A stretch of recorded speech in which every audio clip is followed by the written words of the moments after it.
Yes, yes. Yes, ma'am. A very warm good morning,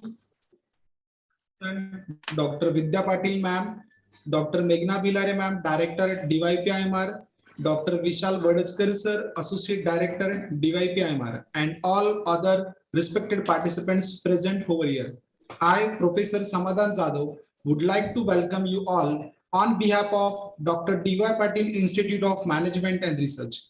Today is the fourth day of AICTE ATAL FDP on design thinking to nurture creativity and innovation leading to entrepreneurship advanced level, organized by Dr. D.Y. Patil Institute of Management and Research, Pimpri, Pune. When we talk about thinking, then thinking should become your capital asset no matter whatever ups and downs you come across in your life. And when we talk about creativity, then creativity is saying the same things but thinking differently. All these words said by our ex-president led Dr. APJ Abdul Kalam sir. From last 3 days, through this FDP, many eminent resource person delivered a very valuable insights on digital thinking. To name a few, Dr. Atul Kedia sir, Dean Digi Academy, Coimbatore, Tamil Nadu, Dr. A.M. Gurov sir, Dean Shivaji University, Dr. Kamal Shah ma'am, Dean Thakur College of Engineering and Technology, Mumbai, and yesterday the Dr. Bala Ramdurai sir was. And now for the fourth day of this FDP, we are honored today to have with us our resource person for this session is Dr. Vidya Patel ma'am. Ma'am is Associate Professor at AISSM College of Engineering, Pune. She has a total 22 year of experience in academics as well as in industry. She has total 8 patents registered to her name. Her research area is geotechnical engineering, construction management, innovation, and startup. Dr. Patil ma'am has published 7 research papers at international level and 3 research papers published in Scopus. She has presented more than 24 research papers in various conferences. Ma'am has guided various students for projects and startups. She has various lifetime professional membership with ISTE, Institution of Engineers, International Association of Advanced Materials, Institute for Engineering Research and Publication. She also received research grants from AICTE and Savitribai Phule Pune University for various research projects. Ma'am also contributed as a resource person in various seminars and conferences and FDP. Last but not the least, ma'am is an expert panel member in Eco Housing Certification Program in Pune Municipal Corporation, Science and Technology Park, Pune University, Pune. Now, I would like to request our director, ma'am, Dr. Meghna Vilare, ma'am, DYPIMR, to virtually felicitate Dr. Vidya Patil, ma'am.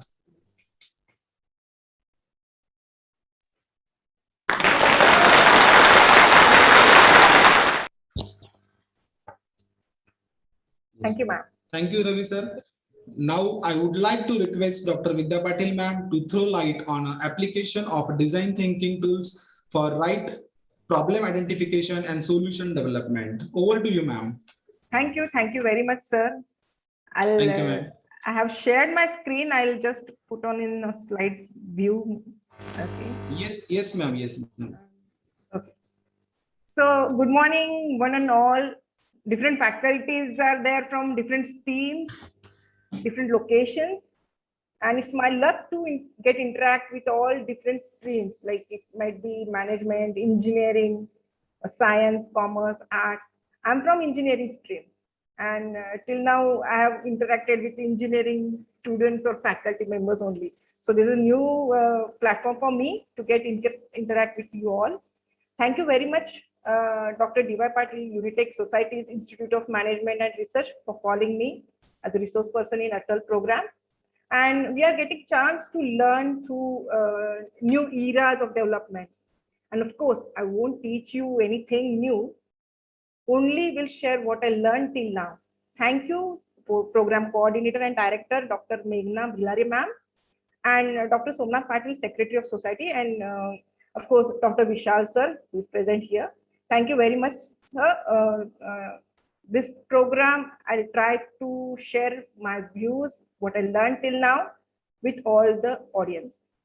This FTP is on design thinking, and this to nurture creativity and innovation leading to entrepreneurship. Of course, last 3 days, eminent personalities were there with us, and you might have get interacted with the new developments in design thinking. I'm just a faculty member, just like you. I am. So whatever I learned till now, that I'll try to share with you. Please forgive me if I do any mistake. And with this creativity and innovation leading to entrepreneurships are taking us on to new zones. Design thinking, this topic is a new topic for us, for engineering streams. Of course, in management, this might be in the syllabus what design thinking is and what to do with this design thinking terms. And the basics of design thinking you might have learned in the last 3 days. I hope so. Thank you, ma'am. I'll share my screen and I'll share my PPTs now. So this is what my topic is: application of design thinking tools for right problem identification and solution development. And a little bit engineering way this PPT might be, as I'm from the civil engineering background, and my research work I have done in geotechnical engineering. And from management, we are far away, but I'll try to stick with the management stream. These are the contents of my program. That's background, design thinking, innovation related, what design thinking will do, tools required for that. Some software tools are available. Also, some online tool examples are available with us. I try to share this with you. So what we are with, we are thinking about business, entrepreneurship. We're thinking about this. Exactly from where to start. Our students are asking, ma'am, I have hundreds of ideas. How I'll start with a new startup? Or few businesses are there, they wish to go in a success way. They wish to try more success in their business. So something is required in this. If business is available, if you wish to start, something you need to think about. So what to think about? There should be some innovations in available service, in available product, or your business, or any new idea. If you have, innovation is required in this. And if you are going towards innovation, yes, if we think about some of the novel solutions, there are some opportunities because many problems are there. Exactly which problem to get connect with, that to think, which idea to develop, that to think. So of course, this theory we know, half full, half empty, options are there. 100% options are available for us. Myself, Dr. PATIL from AICTE College of Engineering, and I will take this opportunity to take you towards innovation and design thinking era. Because of this COVID-19 conditions, we are handling online sessions, online lectures also we are handling. And this design thinking with different tools, online applications are there, online tools are there. How to handle this, that we'll see. I'll take out of this. We'll have enjoy one video first. Yes, am I audible? Yes, I'm sorry, I'm interrupting. Yes, ma'am, you are audible, but PPT is not visible. PPT is not visible. Have you not shared, ma'am? Okay, I'll try again.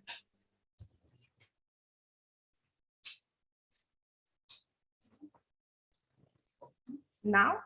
Yes, yes, ma'am. Yes, now it is visible. Just put in a presentation view, ma'am. What you said, sir? Just put in a presentation view. Yes, sir. Yes, sir. Yeah. Yes, sir. Definitely. Yes, thank you, ma'am. Yes, I'll share one video first, and then I'll take this to the slide. Yes, ma'am. Yes, okay, yes, no, yes, no ma'am. problem, Yes, okay. Yes, yes, ma'am. No issue. Thank you.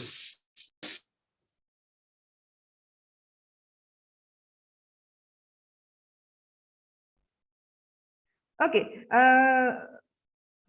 a little bit new to this. Okay. We all know what is this design thinking exactly is, because last 3 days we have seen. I found this video the best video. So I'm sharing this with you. Just check it. Screen is visible, sir? Design is the act of Yes, ma'am. Screen is visible. and the activity of Yes, ma'am. Okay, okay. Also, sound is there, right, sir? Yes, ma'am. Yes, ma'am. Sound is there.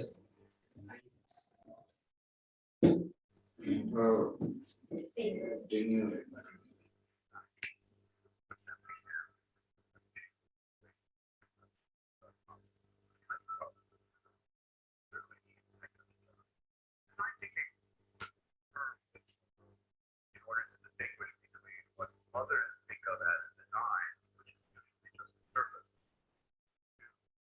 the thinking behind something first, and then you make.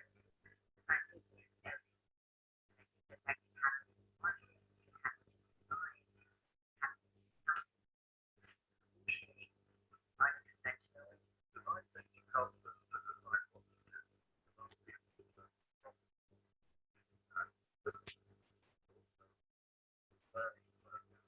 When you drive, you only have better half a second to understand what you do. You have to like that something. Tell me how much fuel I have in the car. But I have problems. First of all, if you're only thinking, then you're not doing. And you have to do in order to know. And you have to know in order to think better. So that's really a loop. And design thinking gets isolated as it can be isolated. The way designers think is not a sort of scientific, rational, analytical. Vidya, ma'am. Yes, sir. Design mind. Vidya, ma'am, can you hear me? Yes, Ma'am, yes. Sir. can you raise the volume of video? Can you raise the volume of video? Okay, I'll try. I'll try. Yes, ma'am. Yes. It's a little bit slow. Little bit volume is low. Okay, volume is high. From my side, volume is high. Almost it is finished now.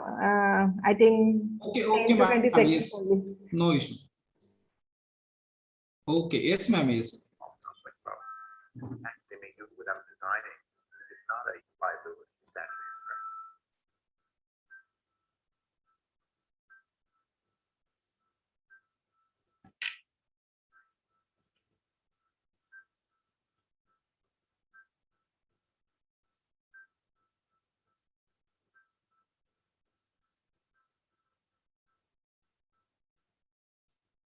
Okay, those who could not listen because of the volume problem, for them, exactly the same thought is there in this video, that exactly what this design thinking is. And actually, this design thinking is suitable for every stream, for everyone, even though the student stage, even the age is 5 or 6, design thinking is there. Design thinking is there. We all are thinking about something new, something, the innovative system or product we are thinking about. Only to bring it on table is a different thing. Okay, now this is what exactly we are currently trying to do. We are checking for the problems, which problems are there, which bigger problems are there. Let me find out the solution for the bigger problem, or which opportunities I will have, that we are thinking about. And government of India is expecting Atmanirbharta. Government of India is expecting made in India 100%. And we are on the same stream. We are trying to build ecosystem in India, and through institutions, this is expected more, because we are teaching our students exactly what to do, what way to think about the problems, and how to create our own opportunities. That's up to us, how we direct our students, and that is expected by Government of India. And we have enjoyed that video. Emerging trends are there in design thinking currently. In growing bodies of research, those shows that the organizations have adopted innovative approach based on customer centricity or creative problem solving and experimentations on that. And this is leading to 10%, more than 10% revenues, because the products are innovated, the systems are innovated more. Research showed that design-led organization realized 10% more revenues, and it is around 219% design-driven organizations outperforming. This is what the research showed. What emerging trends are there in the design thinking? There are the shortlisted 5 emerging trends are there on your screen. You can have a look. There is a back to basic focus on fundamental mindsets and skills of design thinking. There is a growing awareness around the role and equity plays in the design process. More for-profit organizations are beginning to the operationalization and design thinking, although smaller non-profit and museums still lag behind. There are increasingly specialized applications. Misconceptions about design thinking is there. And that's why currently if we check ATAL program, many design thinking programs are run by many institutes.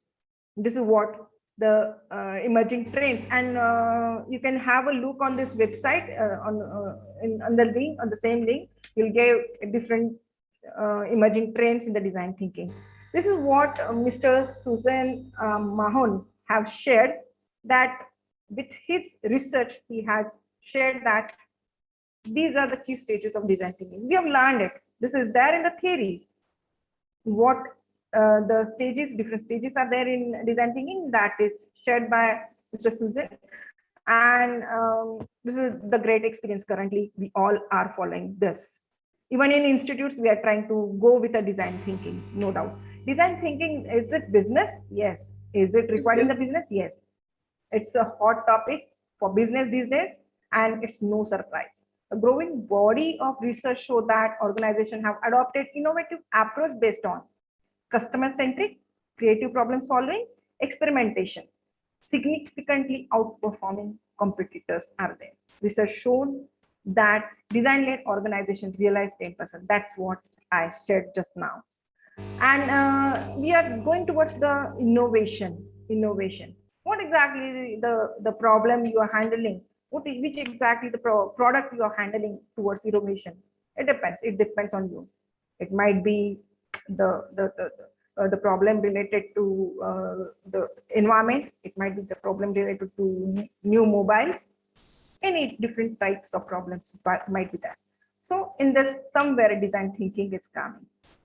Yes, everywhere this design thinking term is required. In innovation, it is required. 3 the powerful examples on design thinkings are there. I'll share those with you. And then exactly the tools will start.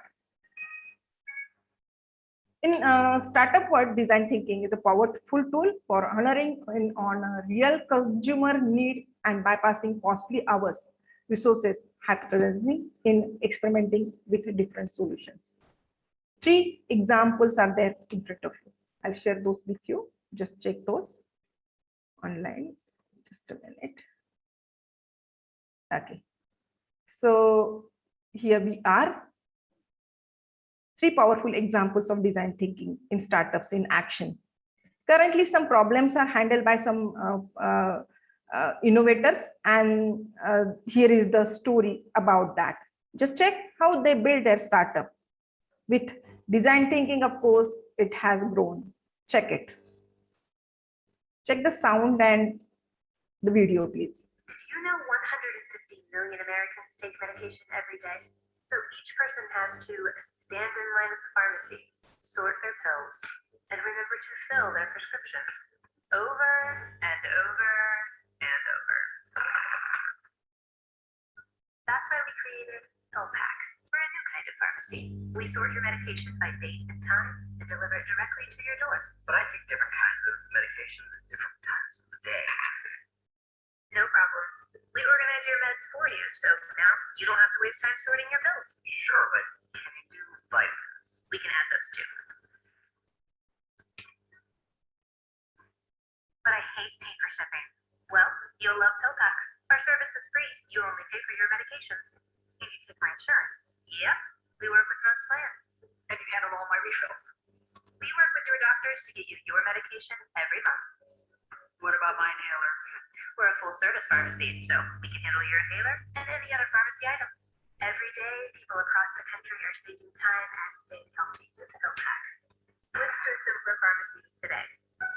PillPack, an Amazon company. Okay.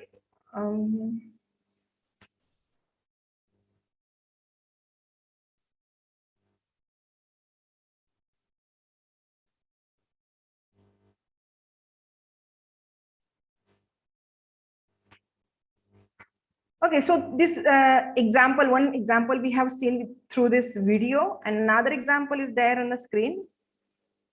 So let me share that with you and then we'll start. This is what Uber Eats, PillPack, Airbnb. These three startups has grown. And of course, they have followed these 5 steps of design thinking, which we learned before. Let us have a look which 5 steps we learned before, and then we'll move forward towards the tools. Business, innovation, startup, design thinking, and their tools we require. We have some of the ideas in our mind. We have our students with different ideas. We have to guide them, we have to mentor them, and we have to take them towards the new developments in their startups.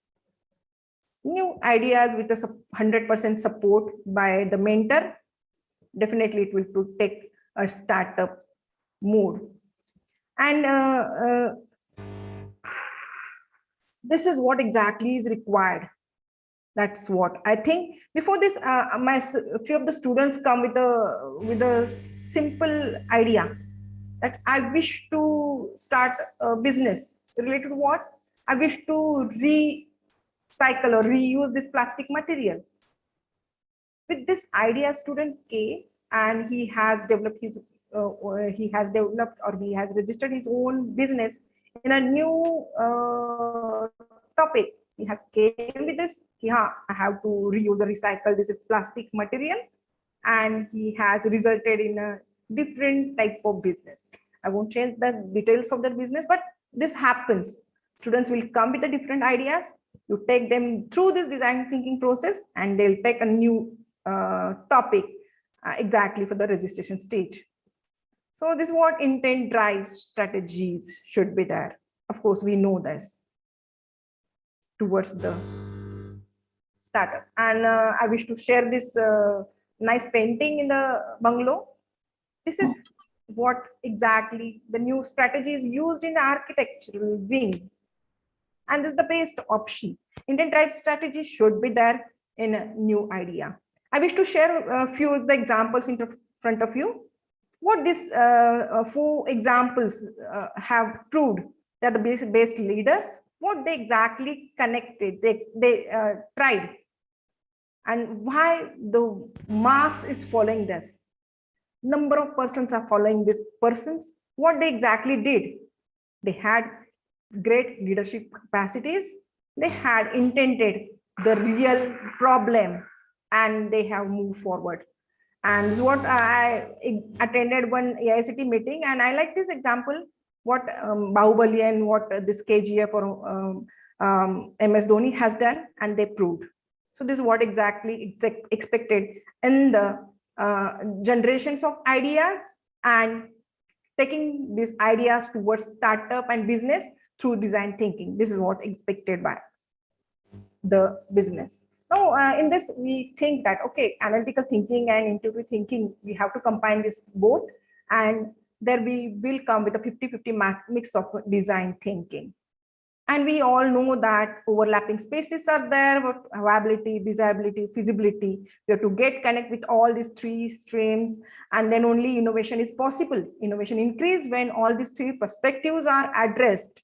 And the big example of that is ability to work and survive with viability, ability to feel good, ability to conveniently done. That is what expected in design thinking. These are the examples of how design changing the world. And just have a look on the screen and just check, just read this. What is done by Infosys? What is done by IBM to get invented? And they are reskilling, they are trying to reskill their employees. Around 1 lakh employees are reskilled by Infosys towards design thinking. And currently we are trying to get it learned. We are trying to get it know through this ATAL programs. And we are trying to reach till every end, like every stream should get connected with the design thinking. That's what is tried. As design thinking is a methodology with a new approach to develop and enhancing product and service, we know that a set of tools in line with its vision are options, although the applications are not limited to those uses. But one design thinking process consists of 5 mutual interdependent stages that build on each other. If you check it, you know these 5 stages you might have learned before this in these 3 days, because beyond this there's no design thinking. But if you think, empathize, research your users' need, try to get the real problem which has a mass customer volume, define, state your users' need and problems, try to define those the needs or the problems, ideate, try to ideate it, try to create the prototype and test it, and have iterations of these 5 stages, then only the final product is possible. And we know that with empathize, define, and ideation, prototype, and then test, these 5 stages are very important, and there will be number of iterations in this. True, we are trying to define the challenges, explore human context that we are trying to do first. Then we are trying to define it. What exactly the point of view, what exactly the customers are required. We'll try to observe them. We'll try to research that exactly what problem is there. We'll try to understand it. And while doing this, we need some tools. In the empathize stage also, we need some tools. How to quantify it, how to understand what exactly the customer is required, what challenge they are facing. For that, we need some tools, and we are coming towards the tools. Those are available. We'll try to ideate what exactly the best solution for that. We'll try to ideate the solution. For example, one major problem is there in a transportation. Is in road railway crossing, there are accidents. Why we don't stop those? That's what the problem is. The bigger problem. How many lives we are, means we are not checking also where the accident was and what the reason was. We are not trying to solve that problem. That's the lacuna. We have to fill that. And road railway crossing problems we can stop with the help of automatic closing gates. And currently we have IoT based system that if there is a problem, if railway is coming, every vehicle should stop on the road, because railway we can't stop. So for that, what should be the alarm stage? Alarming is there? Yes, we will on the alarm state we will pass on the signals, but also messages we can send on to the users of that road. So that also we can do, because that system is there. So this is what is expected in a new solutions.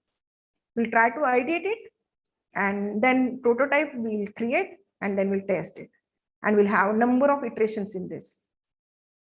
And then you have seen this in all the stages in detail, but techniques required for these are for empathize stage, the stage 1, exactly what this stage is that we have seen, but which techniques are required in this are some examples are there, like surveys we can take, interviews we can take, or statistic or focus groups we can connect with, and we'll ask them some questions. There are different ways to ask the questions. Yes, we can share the Google form. Yes, we can share the Google form. Okay, we'll share the some of the apps. Okay, we'll go and interview. Okay, but some other tools are also there which are helpful in design thinking process. Exactly this what the results we got, what the replies we got, those replies also we have to analyze, we have to study on those replies. So for that, different tools are available. Those will check which tools are available with this. And when we are defining the information which is collected, what to do with this, there are some of the tools that the personas are there, service blueprints are there. These techniques we can use to analyze those defined replies that we can do. In the third stage in ideate, these are the techniques. The techniques allow us to go beyond the obvious and challenge the current situation is. Brainstorming, worst possible idea, collaborative sketching, product box are available for that to ideate the solutions. In case of prototype, again, obviously it includes cardboard and paper or mock-ups, low quality wireframes are there. But beyond that, also some of the tools are available in creations of the prototypes. And in the last stage of the test, in this stage, the ideas will be tested with the real users. The most common method to create a script and ask users to perform actions interacting with the prototype. They'll try to act in the prototype and they'll test it. This is what the 5 stages and little bit about the techniques required for that. Now, the tools which are available online, we will come on that point also. Which tools we can use for what, that also we'll check.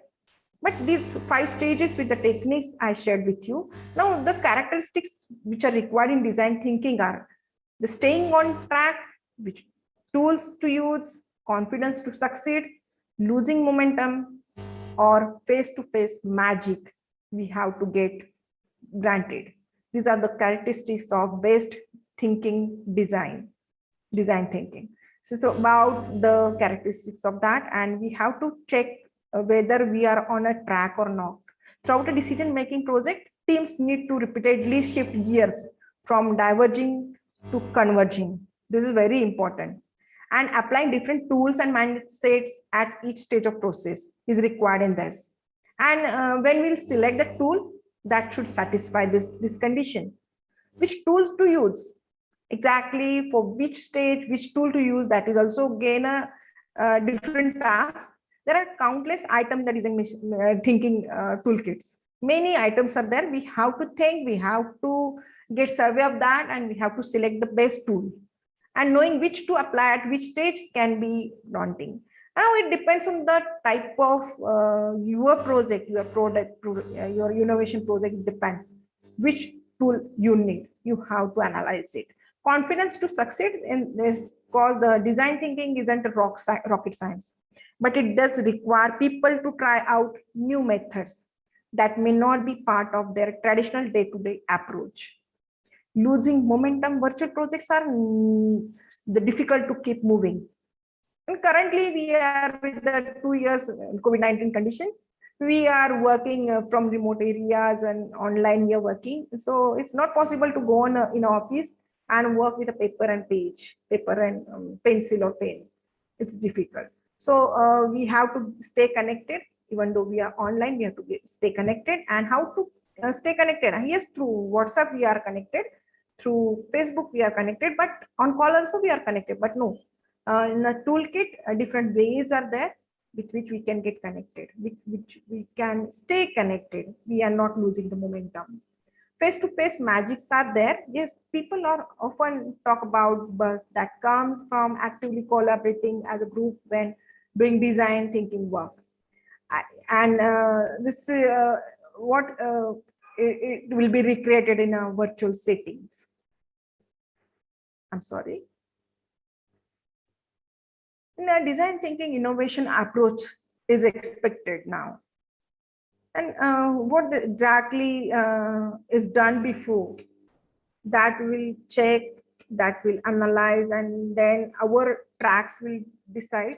We'll select our toolkits and we'll move forward.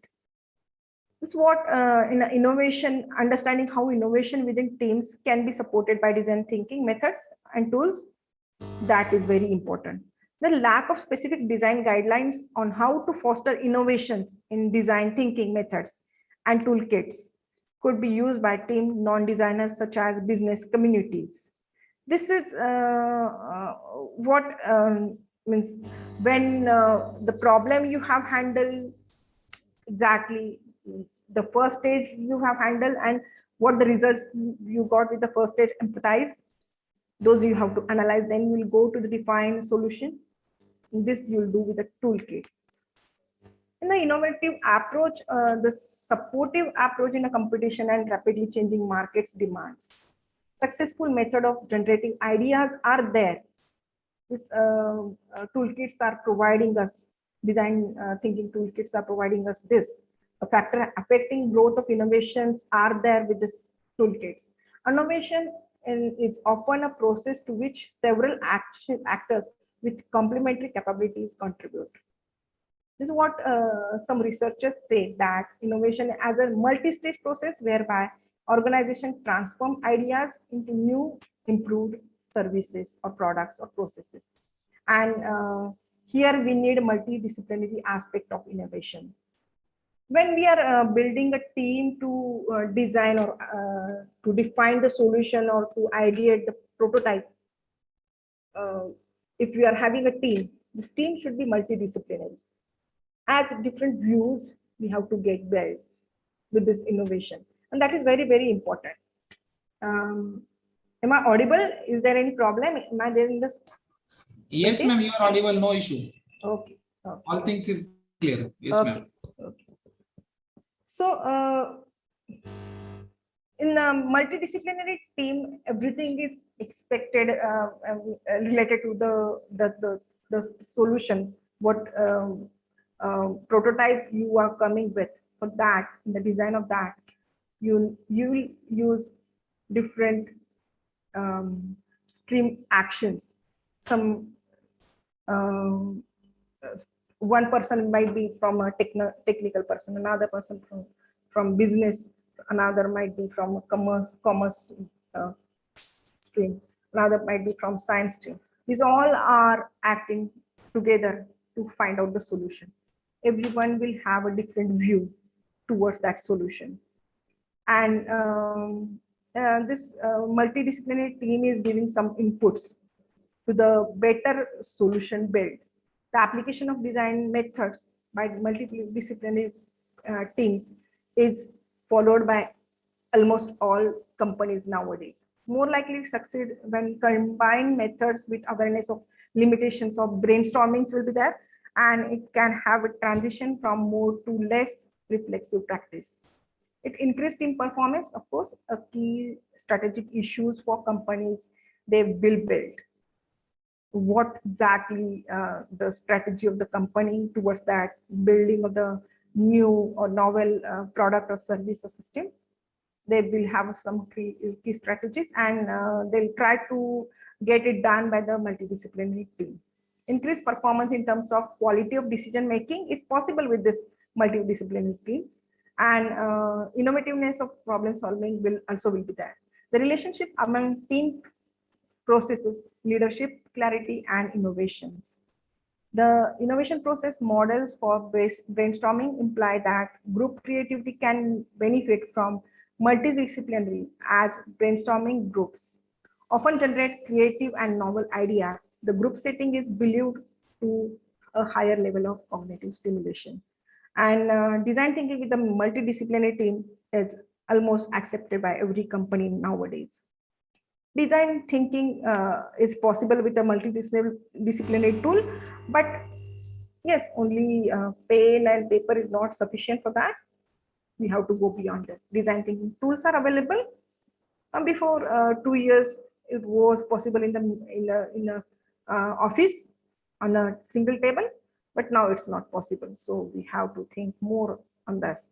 And in these 2 years, almost many companies have grown up with the online uses of the design thinking tools and softwares.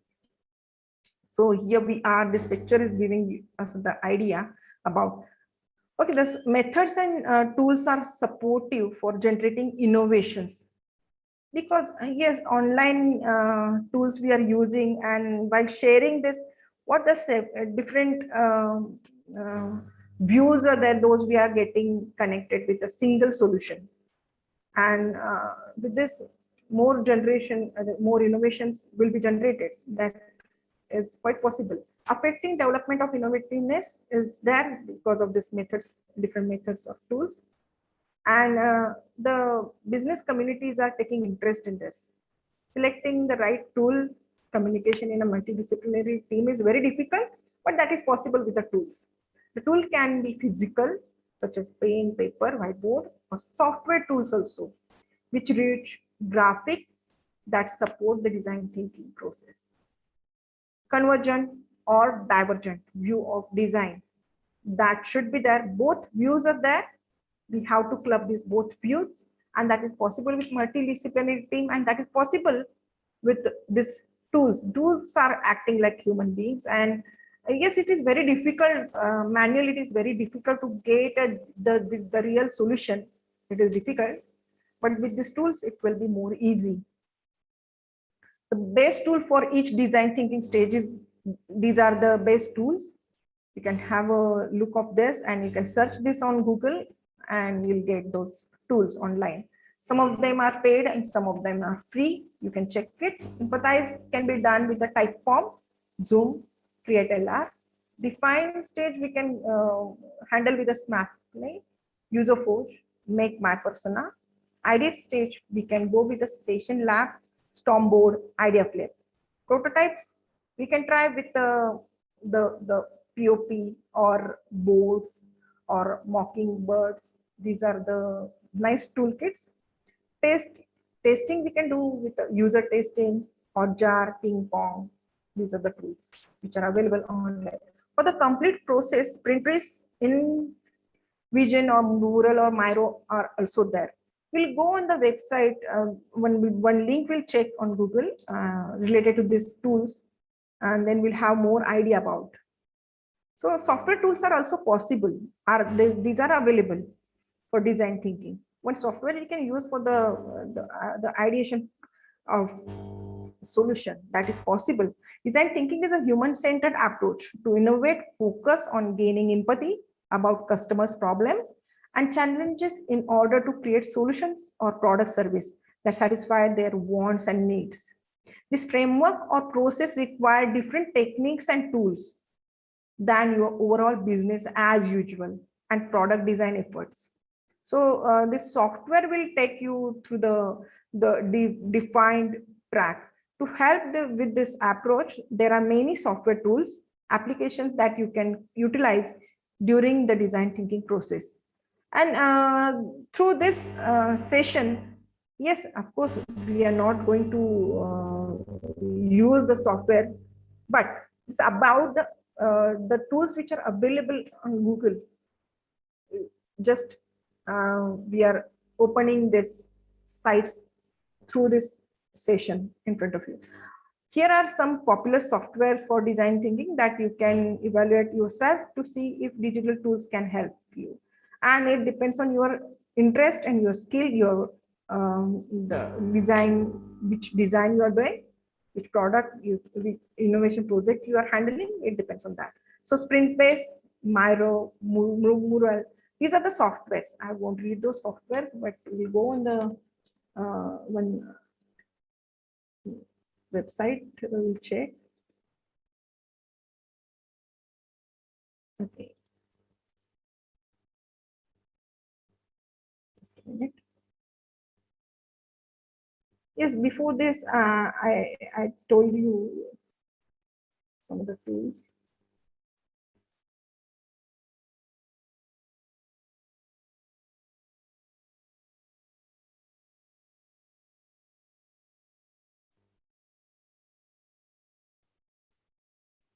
Just a minute.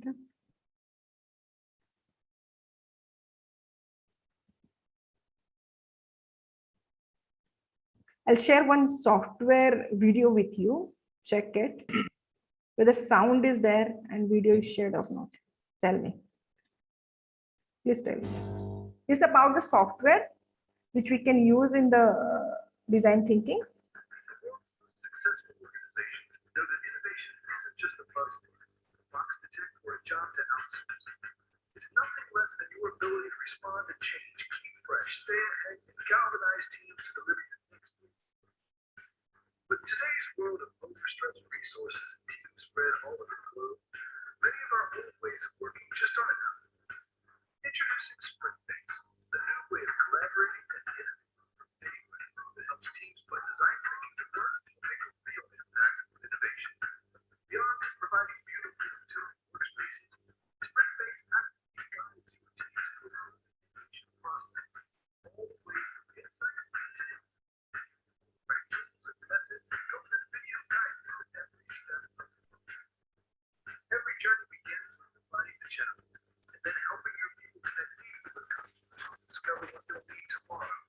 which is what they're asking for today.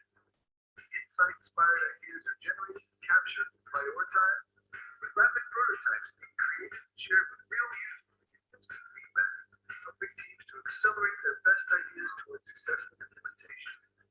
Sprint-Base is already trusted by some great organizations to include more of their people and customers in the innovation process.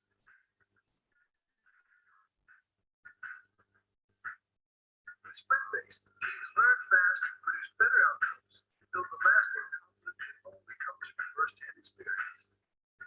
Just think of what you said. Sticky notes. Discover with yours.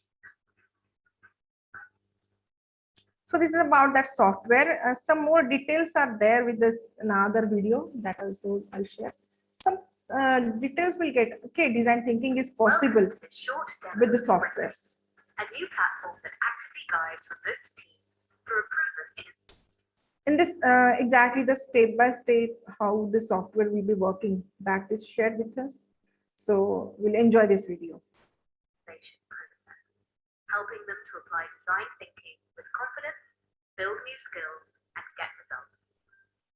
Built-in guidance, tools, and expert tips help teams to quickly begin tackling real innovation challenges and creating a real impact. Sprints can last just a few weeks or up to multiple months and be completely virtual or involve a blend of in-person and remote working. Your sprint-based journey starts here at your team dashboard. Here you can see your design challenge, further details on the design brief or problem statement, the design process your team will follow, and your team profiles and roles. As we scroll down, you can set the deadlines for each step of the process. We can move these around here to determine when the teams will be notified of key milestones and required actions. When we are happy with the timings, we can export these deadlines to our calendars. The first step in the process is field research, which can be found using the site navigation or directly from the process diagram in the dashboard. You'll notice that every step in Sprint-Base has two tabs: our workspace, where the team members upload and organize their work, and the guidance tab to help teams stay on track and do a great job every step of the way. Here we can find helpful information like what you need to do to keep it done, expert tips and tricks, and a set of practical downloadable tools. In the workspace, the team captures their research as photos, interviews, and videos. Research findings are submitted to the workspace by clicking the Add button. This can be done using your mobile phone or tablet. Teams can also collaborate using interactive multimedia templates to create detailed views of personas and journey maps, or upload their own frameworks.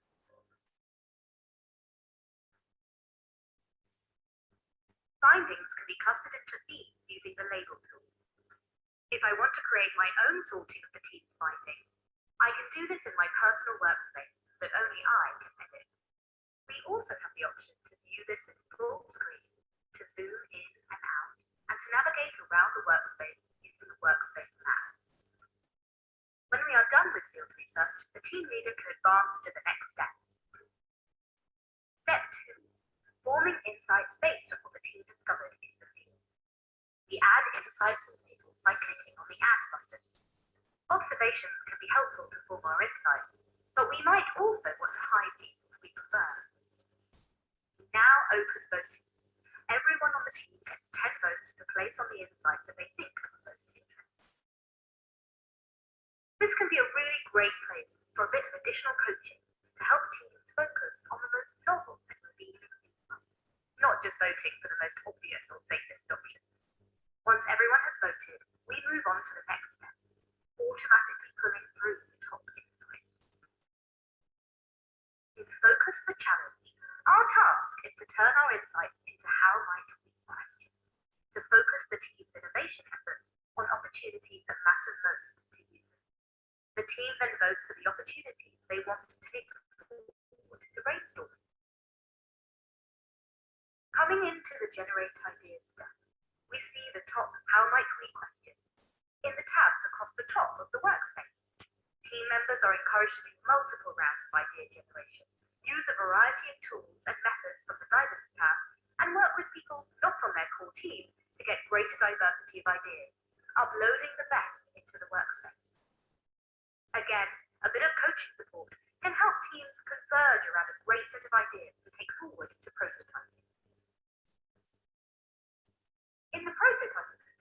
We make ideas tangible in order to get some quick feedback. The Get Feedback button lets you email your prototype to anyone, and their feedback then shows up directly in the platform. This team has made a number of iterations of their prototype before moving to the final step, implement. Here the team shift their focus to the feasibility and viability of their top prototypes, plan their next steps, and create a short video pitch to help garner further support for their ideas. The last thing to do is produce a PDF report of your team's sprint.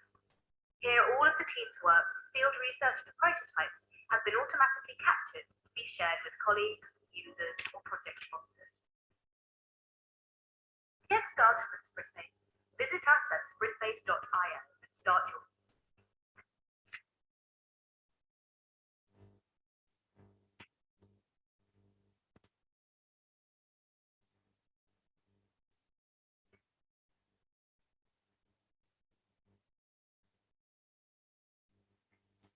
Okay, so through one video of software for design thinking tool, everything was nicely explained in this video, that how we can use this software exactly.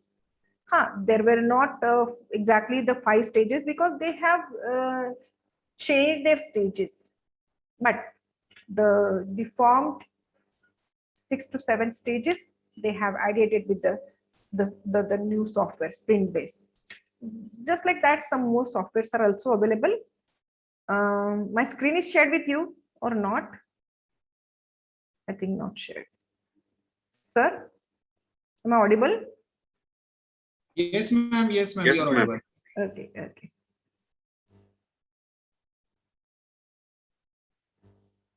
So this was just about the software toolkits which are available.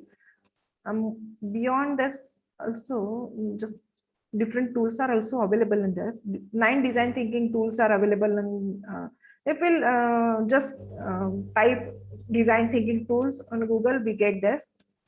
Just have a look of that. What exactly these tools are doing. Empathize and define. This is the first step of design thinking.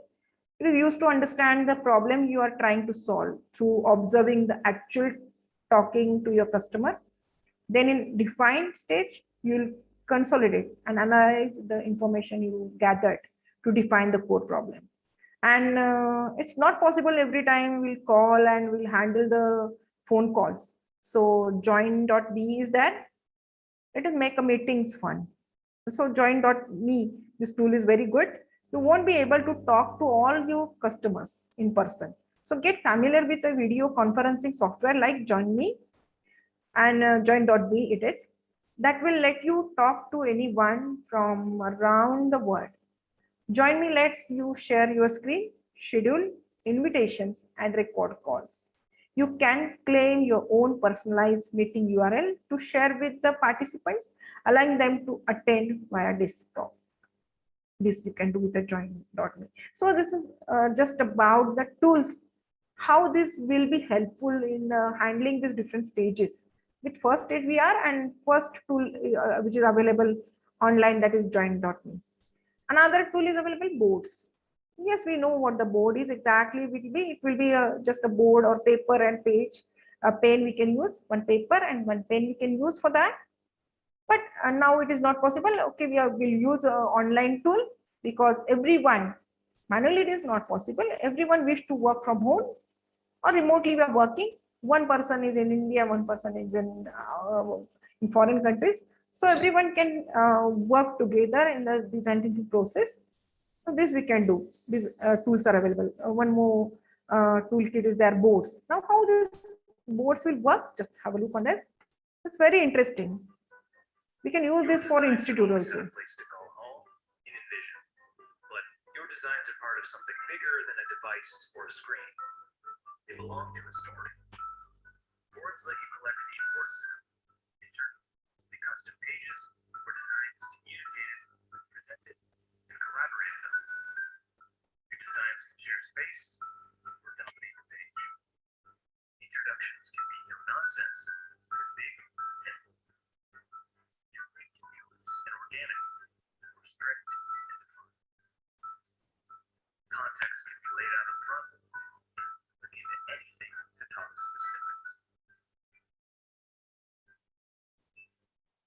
resources for presentations, and grant guides, inspiration, book galleries, anything very much. Tell your story beautifully. Now it depends on which type of the product you are bringing. It depends on that, which tool you will select. As you wrap up users research, usable test, you will move into the defined stage and you will use these boards for that. Now in the stage of ideate, free hands are there. Free hand is there and this is a beautiful tool. This is a really beautiful tool, and this will help you to bring the best product in market. So freehand is an entirely new way to creatively collaborate in vision. You can wireframe, plan, design presentations, and gather feedback in real time across mobile, website. A freehand gives everyone on your team the power to share their ideas. That is very important in a way that makes sense to them, whether that's sketching, drawing, dropping in image, or inspiration, or typing their feedbacks on the comment box, on the designs which are done by their teammates. So let us have a look on this. Not more videos will check, but this will give us some input. Yes, these are the ways of design thinking, and we can do this manually or we can do with this toolkits also. So we should open this and we should move forward with the toolkits. You, your team, your company, you need a place to collaborate where anyone can present, plan, and explore creatively. So we made it. Features freehand from a new space for creative collaboration, built for design-driven companies.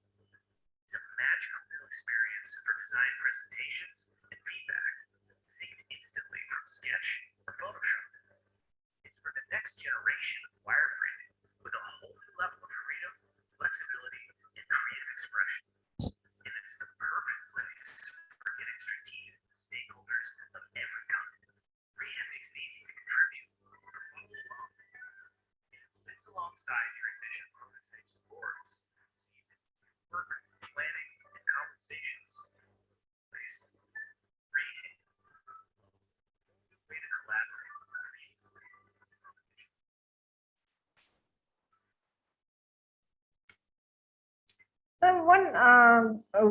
Few examples are there in front of us. What we are doing, we are using nowadays social media is on peak, and we are using WhatsApp or Facebook. We are using currently also Instagram or Twitter. We are using, and how these services are built. Just this is what the innovations, and we can use these innovated parts of social medias for our business, for our solutions also. We can use these social medias. And for one example for that, COVID-19 condition started in last year in March. It is started, and uh, uh, everywhere one message was there: try to come with a mask, try to generate or try to stitch your own mask and try to sell those. And this was expected, this business was expected. Who will stitch that mask? Who will sell? Where shall I sell that mask? That was the question. But it was possible with the Instagram. It is possible just to share the photographs of masks, and orders will come, and we have to share this with the day-to-day service or courier systems. We can use that. So that is what the solution which with the social media it is on. And just like that, these toolkits are nothing, it's not difficult. We are handling currently Facebook or Instagrams. Just like that, this toolkit we have to handle in a team. So that is what this toolkits are, not more difficult. These are. One more toolkit is there related to the ideate stage. During the third stage, you are ready to start generating ideas. You understand your users, their needs. Armed with this information, you can explore creative ways to solve the problems. One freehand we have seen, another one Coggle is also there. This is beautiful. I've seen this, and this toolkit is very nice. So you can have a look of this. I'll share this, or you can just enter in Google that toolkits. for design thinking. You'll get this. Another is a focus booster. Focus booster. Through this, you can ideate your product. There's another toolkit. Ideation phase is a great space for all of this creativity you got. So you can use this focus booster toolkit to ideate your solution. Next stage comes prototype. This is very difficult stage because with engineering students, we have developed, we have tried to form some prototypes, and it's very difficult. की हाँ बाबा steel material आणायचं त्याला weld करायचं, welding of different materials we have to do in a different design, different sizes. It's very difficult, and finance is not available to build that prototype. No, it's possible with a toolkit. You don't have to build it with physically. You don't have to build it. You can go on a, online and you can try this toolkits. InVision studios are there to build the prototype. So that problem we can get solved with this InVision studio. I will have this video. Check it.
So just to think about use of this toolkit in Vision Studio, and we can build our prototype.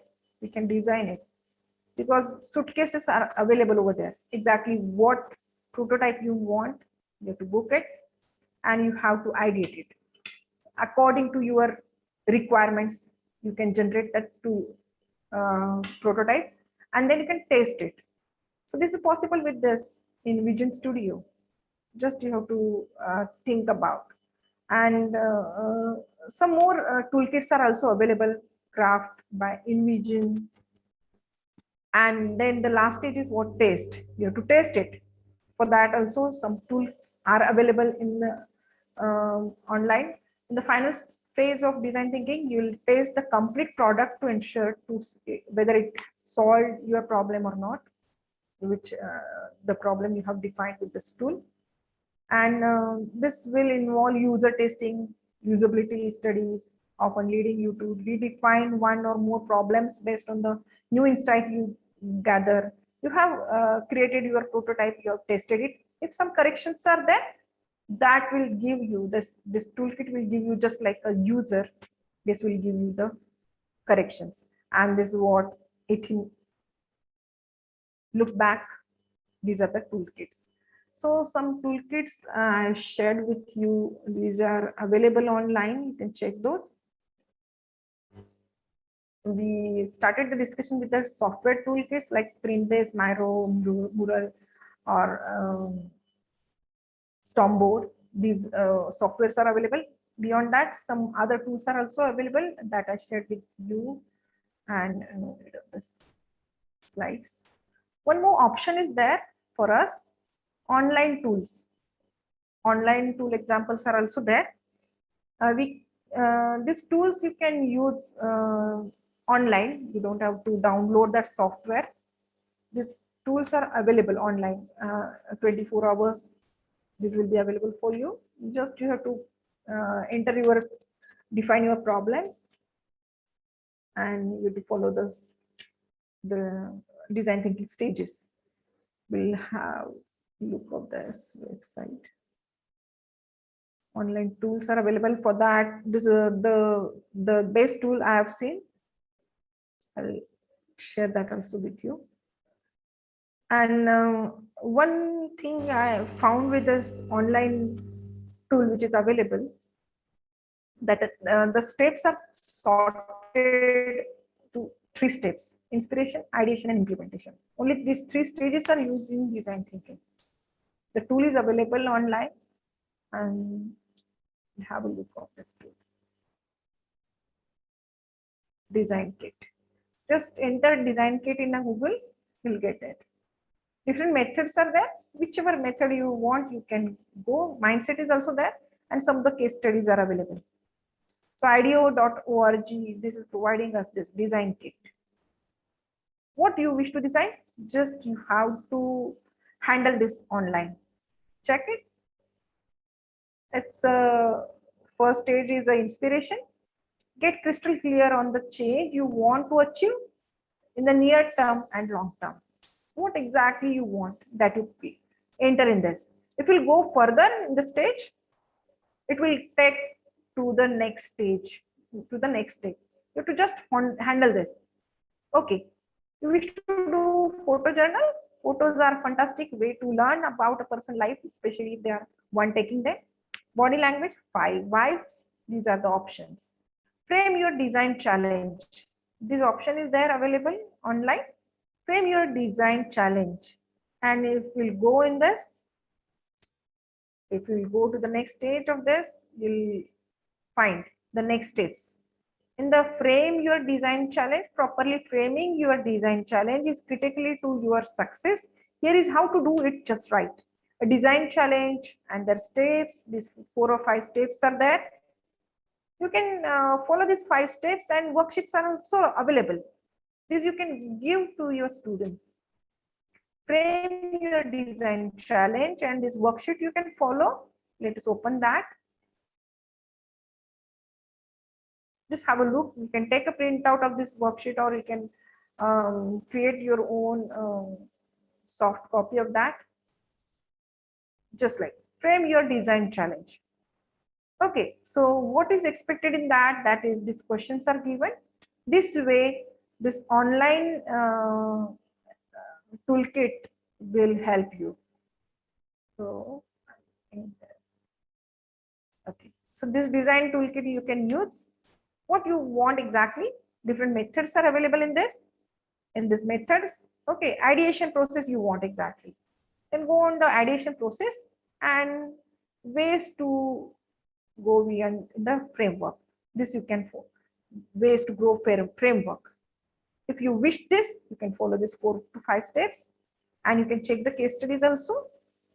Nice case studies are shared in this. So these are what the ideas are shared with the design kit org, this website. Different mindsets are also shared with this. This is nice web link. You can check it. Okay, so this is about the tools, different tools which are available online, and I'll share this links if you want. I told you that just you have to enter design kit in Google, you'll get information, every small information about this toolkits. Okay, so how to we get started exactly? It is important to bear in mind that framework is at the base of design thinking methodology. You have to build your framework, exactly what problem you will handle. You have to think about, and you have to build your framework, and you'll follow that. Multidisciplinary group can offer different specializations and perspectives with the best option. The idea that there is only one area leading the process is no longer applicable.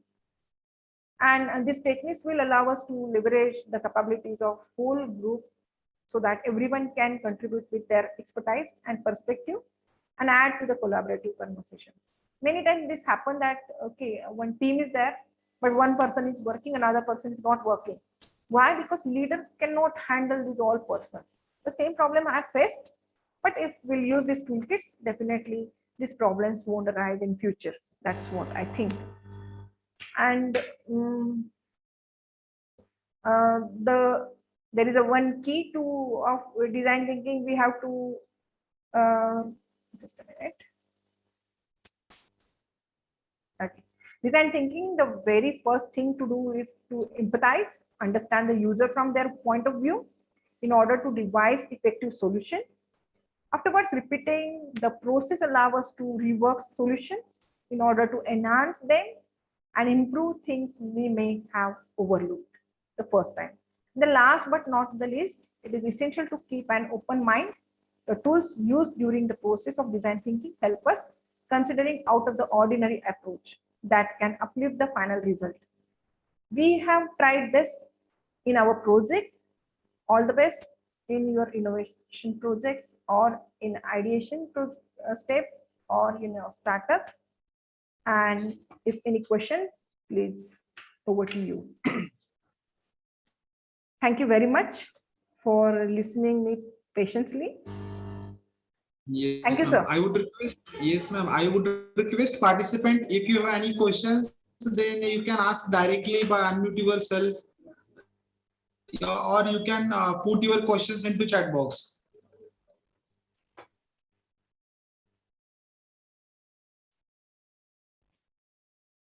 Because nothing is new in this and nothing that I'm teaching, only the available things I shared with you.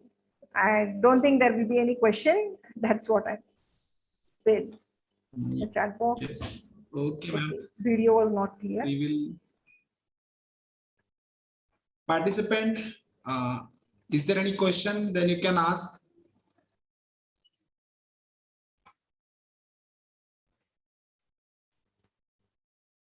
Shall I close this slide view, sir? Yes, ma'am. You can close this screen sharing. Okay.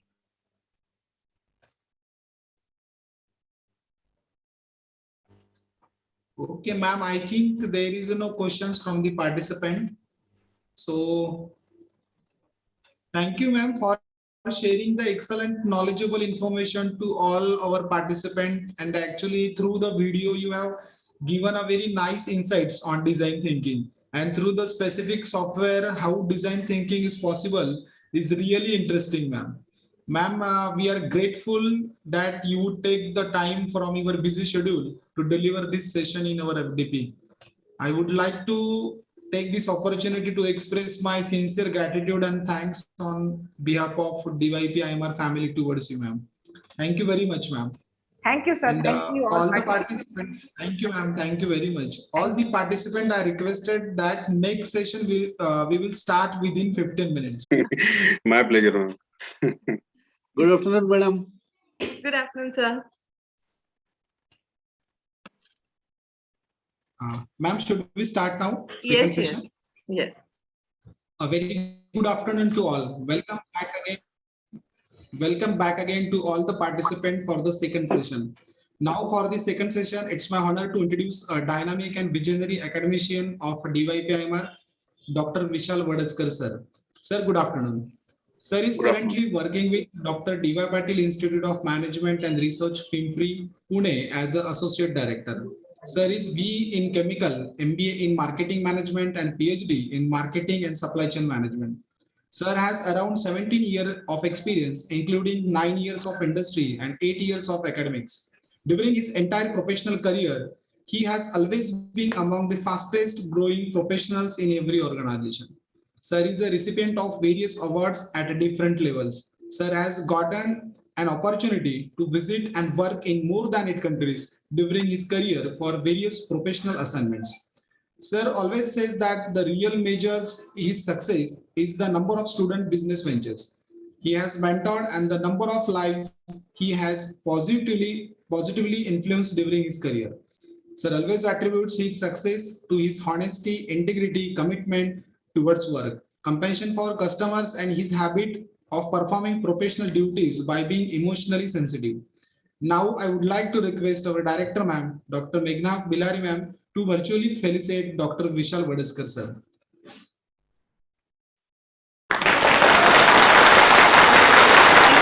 being a very proud moment for us. Thank you, ma'am. Thank you. Now, I would like to request Dr. Vishal Vadadkar sir to enlighten on the topic achieving academic excellence through the application of design thinking. Now, over to you, sir. Yes. Thank you very much, Samadhan sir, Thank for you, the sir. nice introduction. Welcome, sir. Meghna ma'am, the feeling is mutual. I am equally feeling privileged because the feeling cannot be expressed in the words. When your own family acknowledges you, your own family recognizes your contribution, that feeling is completely out of the world. So I'm feeling blessed today. Thank you very much for this opportunity. Uh, the entire team which is involved in the organization of this ATAL FDP, all the torch bearers of the institute, including Director Dr. Meghna Villare, both the HODs, Dr. Shikha, Dr. Tejashri Talla, all other faculty members of DYP-IMR, and so many respectable faculty members who are attending this session today, including one which I could see and recognize on video, Dr. Deepali Garge. Everybody, wish you all a very good afternoon and a very prosperous 2022. Now, I'm completely aware, being on this side, I'm completely aware that each one of you have gotten an opportunity to witness a few of the best sessions probably you have ever attended through this FDP. Point number one, the topic itself is very important, very interesting, and very much relevant. Point number two, the organizers have arranged the galaxy of such resource people whom probably we would wish to at least attend one such session in our lifetime. Okay, I may be a little generous in my praise for all these resource people, but nevertheless, I'm sure that it is nowhere a flattery, but all of them deserve that credit when anybody mentions about them. So what I'm going to do is, in the first place itself, I'm going to admit and give you the disclaimer that I'm not an expert in this topic at all. I cannot even claim to be a student of this topic. Okay, I'm sure that many of you who are attending this session already know many more things about design thinking than I do. Only one point, which is my eligibility to be on this side in this session, is that I am very fortunate to be a part of a team which was, incidentally, fortunately involved in application of design thinking in an academic situation. And let me repeat that when I say so, I would like to give the credit of that entire assignment, the execution of that entire project, the assignment, to the entire team. That is the strategic team at DYP-IMR. I am today only the face of that team. So I'm not presenting this session to you here in personal capacity, but I'm just representing the entire team. So the plan for the day is, I'm not going to discuss any concept, explanation of the concepts, the theories related to the topic, okay, because all these resource people who are masters, who are experts in the field, they have already done that over last 3.5 days with you. So what we're only going to do today is that whatever one assignment where we got to implement design thinking in last 1 year, I would like to present that as a case study to you. And I think it is very much relevant because most of us who are attending this session are academicians. And if we get to know that design thinking is not only related to product designs, it is not only related to coming out with a unique, innovative entrepreneurship idea, okay, but it can be very much applied in any situation. It can be very much applied to any particular task. And if it can be done so, then probably understanding how it can be applied in an academic situation could be really very much important and very much relevant for all of us. So today what I'm going to do with you is, let me share my screen with you, just a moment.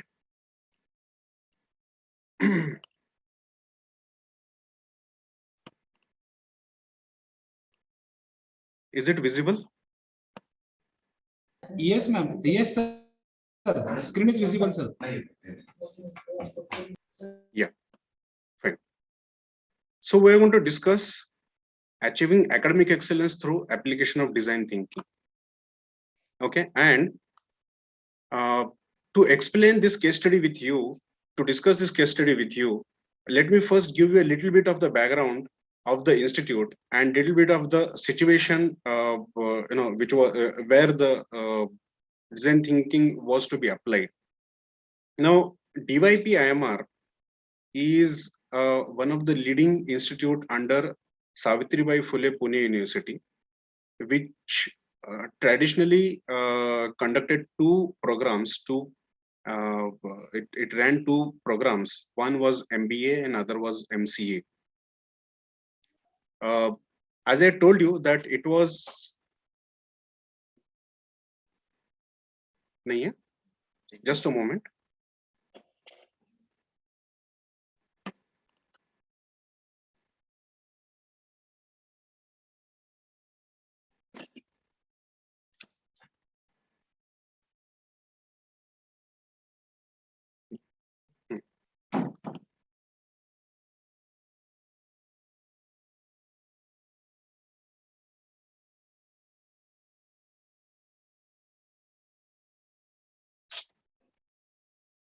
Okay, is it visible in presentation mode now?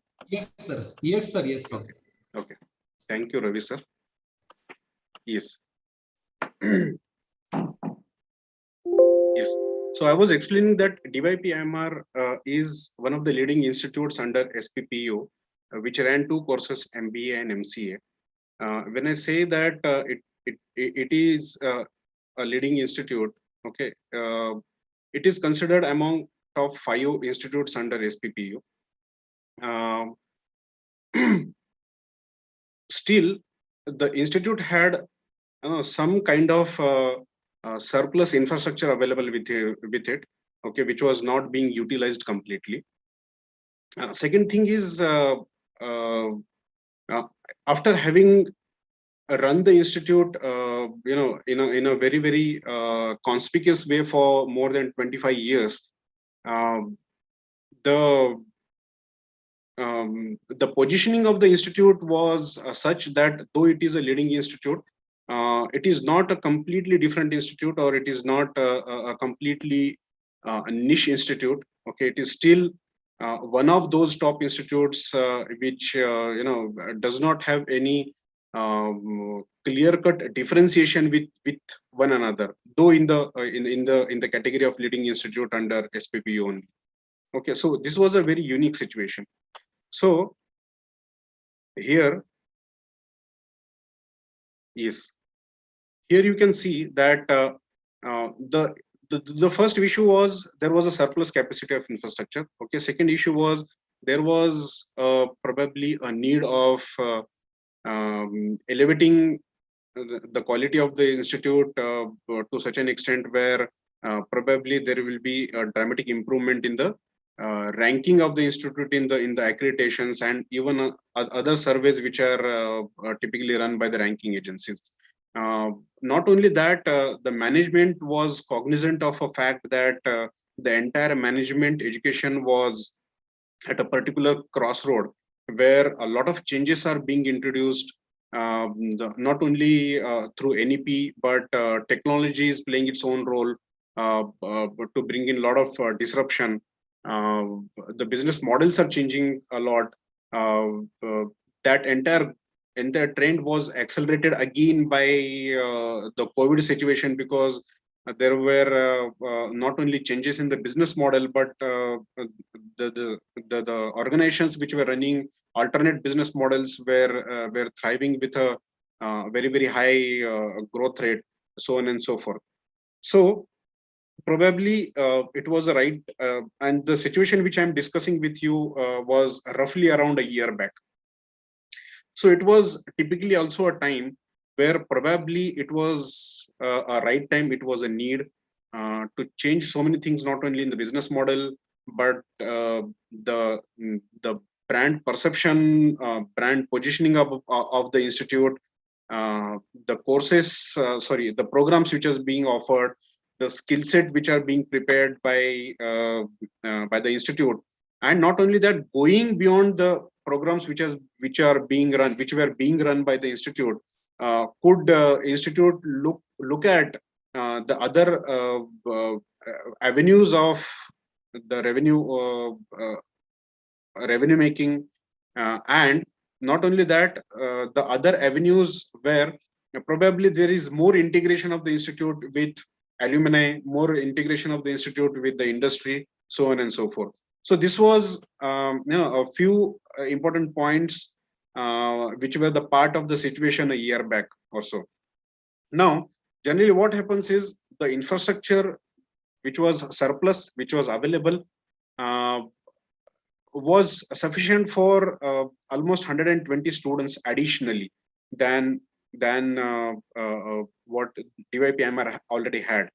When I said that the two programs were being run, MBA and MCA, the distribution of the students among these two, between these two courses, were 3:1. The ratio was 3:1. That is, MCA was comparatively a smaller department, and MBA was 3 times as bigger as MCA was.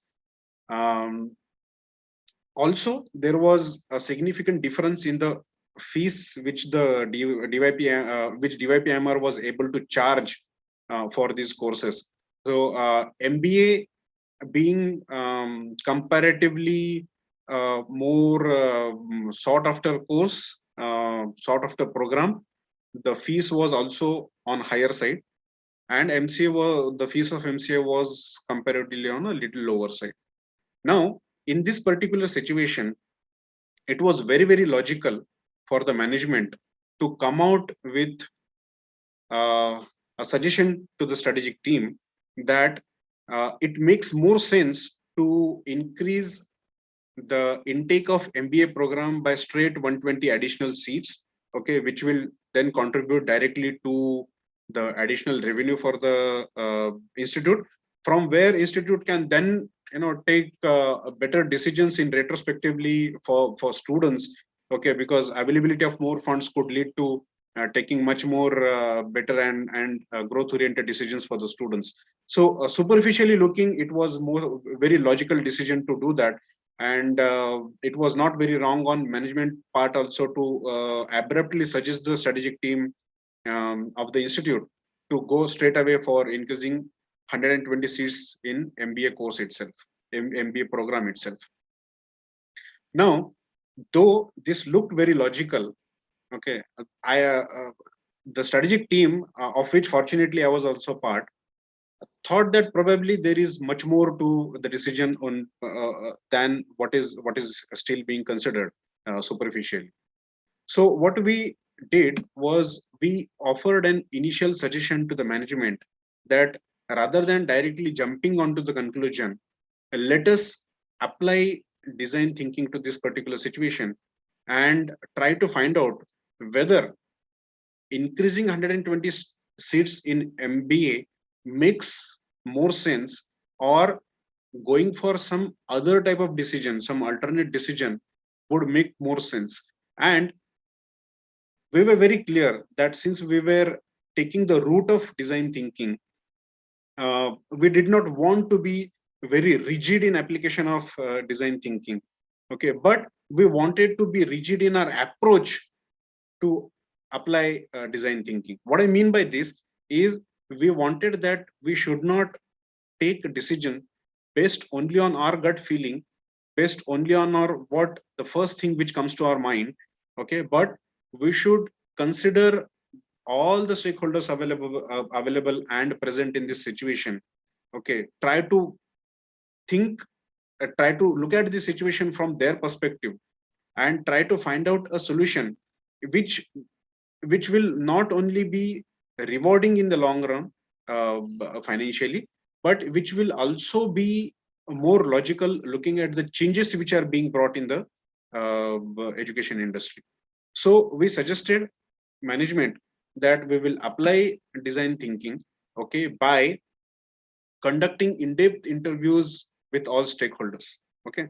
And the first question here was that when we say that we need to look at the situation from the customer's perspective, in this particular situation, particularly in an academic institution's model, who are the customers? There are two different schools of thoughts in this. You will definitely find few academicians who say that probably students are customers. Typically, you'll find the institutes where the professional courses are being run, and those institutes are also progressively looking institutes. They treat their students as their customers. But there is another school of thought as well, that the students are not the customers, but students are the products and industry is the customer. Okay, because we provide the students, candidates to the industry. So industry becomes customer and the students become product. And the first school of thought is the students are the customer and the curriculum, the program which we offer to them is the product. Okay. Now, not going into the debate part of it, which thought process is right or wrong.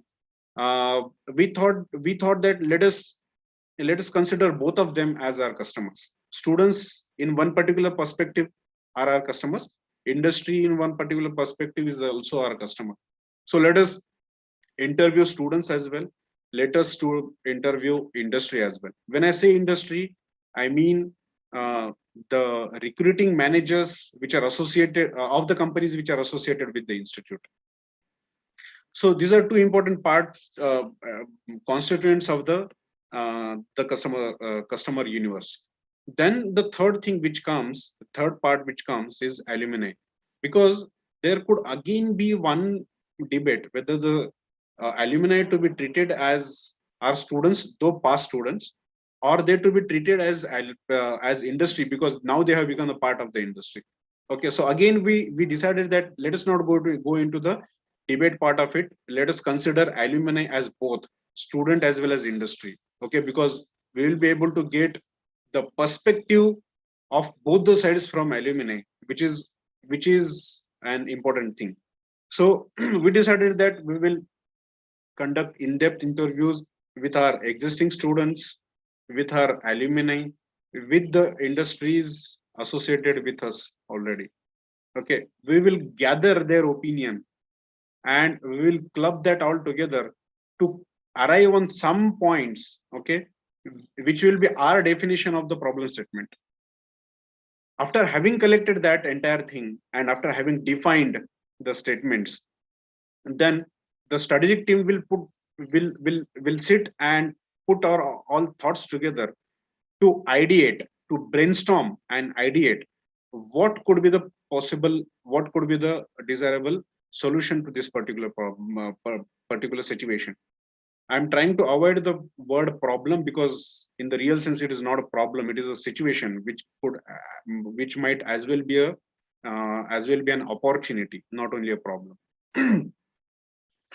So we thought that the strategic team will brainstorm, come out with the possible solution, and once that possible solution is brainstormed, we will prepare the program wise all the details, like their syllabus, add-on things, practical exposures, so on and so forth.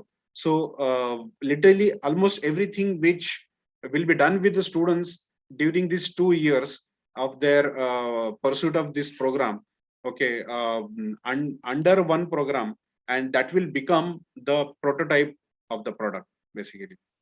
Once this prototype will be ready, we will test that with the industry, particularly the recruiting managers, alumni, and as well as the students, because they are the ones who are also going to consume it.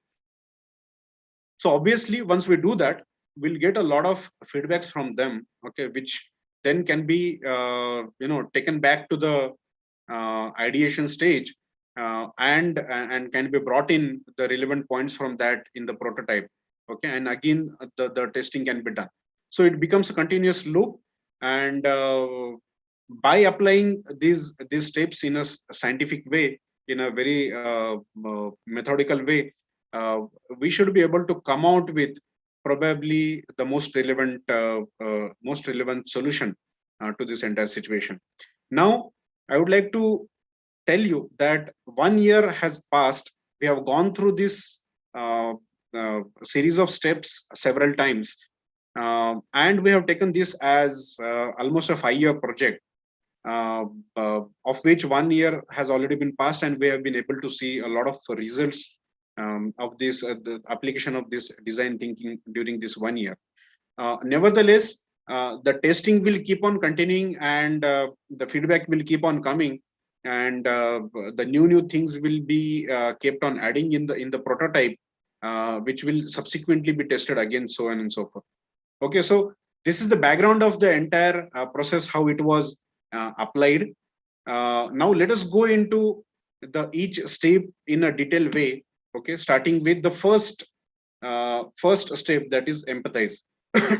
As I told you, during this phase, we conducted in-depth interviews. Okay, and I would like to present to you what were the observations during the interviews of all three types of them, like existing students, alumni, and the industry.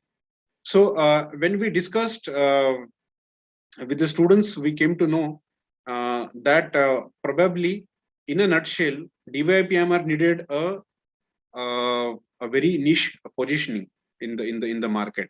Okay, which are those findings which made us to believe that the students wanted the institute to be positioned as niche?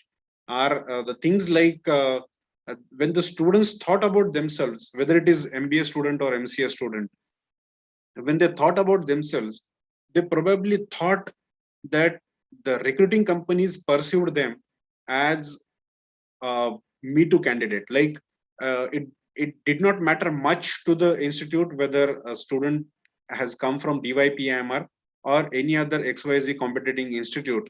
Probably any one of them who will find suitable, who would be found suitable for a particular position, would be hired by that recruiting manager without any regret. Okay, so many times the students went for full campus interviews, and they thought that probably we are very easily replaceable by the students of other institutes. Okay, when I say students of other institutes were equally good and equally leading institutes under SPPU, but still there was no specific differentiation of MBA MCA students compared to the students of other institutes. Okay, this is what the students felt, which we also got the validation from the industry when we conducted their interviews. Okay, so though I have mentioned these points in bullet manner, many times these points are culmination of not only the result of not only one interview, but the culmination of various interviews across three different types of the customer segments which we try to interview in depth. Second point is when MBA students particularly thought about themselves, they considered themselves in a as a part of very large pool of competitors which are there in the market. That means they were competing with the students from other institutes. Okay, and particularly this entire lot of large pool of candidates were trying to grab hold of the low hanging fruits in the industry. Okay, that means suppose tomorrow industry did not get these candidates for the job profiles which they were looking for, the candidates which they were looking for, probably they could have settled for less also, because as such, these job profiles were low hanging fruits in the industry. It did not matter much whether an MBA student or BBA student, or for that matter, a plain graduate with some experience is trying for the same situation, same job profile. Probably industry would have been equally okay with them to consider all of them. Okay, so these were very low hanging fruits, and students did not like that idea much of being a part of this very large pool, because they thought that probably their own identity of being something special was missing somewhere. When we in the past, when we have tried to place our students uh, in the companies which are being run by our alumni, either as their own companies or in any other corporate setup where our alumni are working. Our alumni had that emotional connect with the institute, and they preferred recruiting students from our institute. But when it came to important and challenging job profiles, they probably considered some other students, probably students from completely different league of institutes, and probably they did not choose any other institute from our league as well. So yes, alumni considered them, but they did not consider them for the challenging job profiles. That was uh, uh, another observation which we came to know by interviewing them. And the students also were aware that a lot of technological intervention is coming, and probably there is a threat that many of these particularly low hanging fruits job opportunities would be lost in the due course. And if it happens so, then probably it will be a little scary situation, and students being on the receiving side, because they are the job seekers, they were a little worried about this fact also. So these were the things which we came to know when we interviewed the students. And because these facts were there, we arrived on the conclusion that they would need, or they would want, DYP-IMR to create its own niche positioning in the market. Okay, and to create that niche positioning in the market, probably some drastic measures needs to be taken by the institute today in terms of the skill sets which are being imparted to them, the programs which are being run, various industry interface opportunities which are there already in the institute. Okay, on almost all these fronts, some drastic changes are required to be done. This is what was the result of the interviews conducted with the students. When we conducted interviews of the industry, we came to know so many things, which I have tried to group into two points. Uh, the industry, though they were happily recruiting from DYP-IMR, uh, most of them who were associated with us for a long time, they also recognize the fact that this is one of the leading institutes under Savitribai Phule Pune University. Okay, and as per their understanding of the fact related to DYP-IMR, they expected that an institute like this should be able to provide the candidates the skill set which are required in very niche profiles, which are required in the profiles of tomorrow, careers of tomorrow. Okay, and spanning across the possibilities of MCA and MBA students, the industries were expecting DYP-IMR to provide the right candidates for the profiles, like, say, for example, data science, IoT, AI/ML, blockchain, cloud computing, digital marketing, marketing analytics, fintech, HR analytics, SAP, Six Sigma, so on and so forth. Now, this was a very, very important data point for us when we came to know through the interviews conducted with various recruiting managers. Second thing is that in last few years, around 2 to 3 years, several of our MBA marketing students were placed in the profiles related to digital marketing. Now, when we particularly talk to those recruiting managers who recruited our marketing specialization students for profiles of digital marketing, they revealed a very, very important piece of information to us, which was eye-opening for us. What that was, that they actually needed professionals, they actually needed the skilled manpower in the domain of digital marketing. But because it was not available in the market, they had to settle for the marketing candidates whom could be comparatively easily trained in the space of digital marketing and can be used as digital marketing professionals. Okay, second thing is that if not this route, probably if there is some job profile related to digital marketing, but which is so less significant that it cannot be offered to a management graduate, then probably they would settle for any graduate with a short-term course in digital, short-term certification program in digital marketing. So their pain point, the industry's pain point, was that had they have an option of getting somebody like, say, MBA digital marketing as a professional, probably those will be ideal candidates for them for recruiting for such profiles where digital marketing professionals are required. So this was a very, very important data point for us, which then subsequently during our discussion it will we will come to know that it led us to a very significant decision. The third was our in-depth interviews with alumni. We're still continuing with the phase of empathizing. Okay, we're still discussing our results of our in-depth interviews with all sorts of customers. Now, alumni told us two important points. Okay, they told us so many things.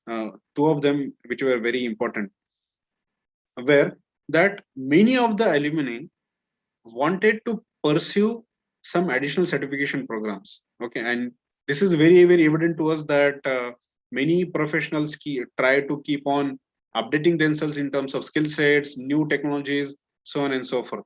And we as education institutes many times fail to understand that there could be a huge number of alumni group which would like to come back to the institute for upgradation of these skill sets, for pursuing certification programs with the institute, with their institute itself, only if they are available with the institute.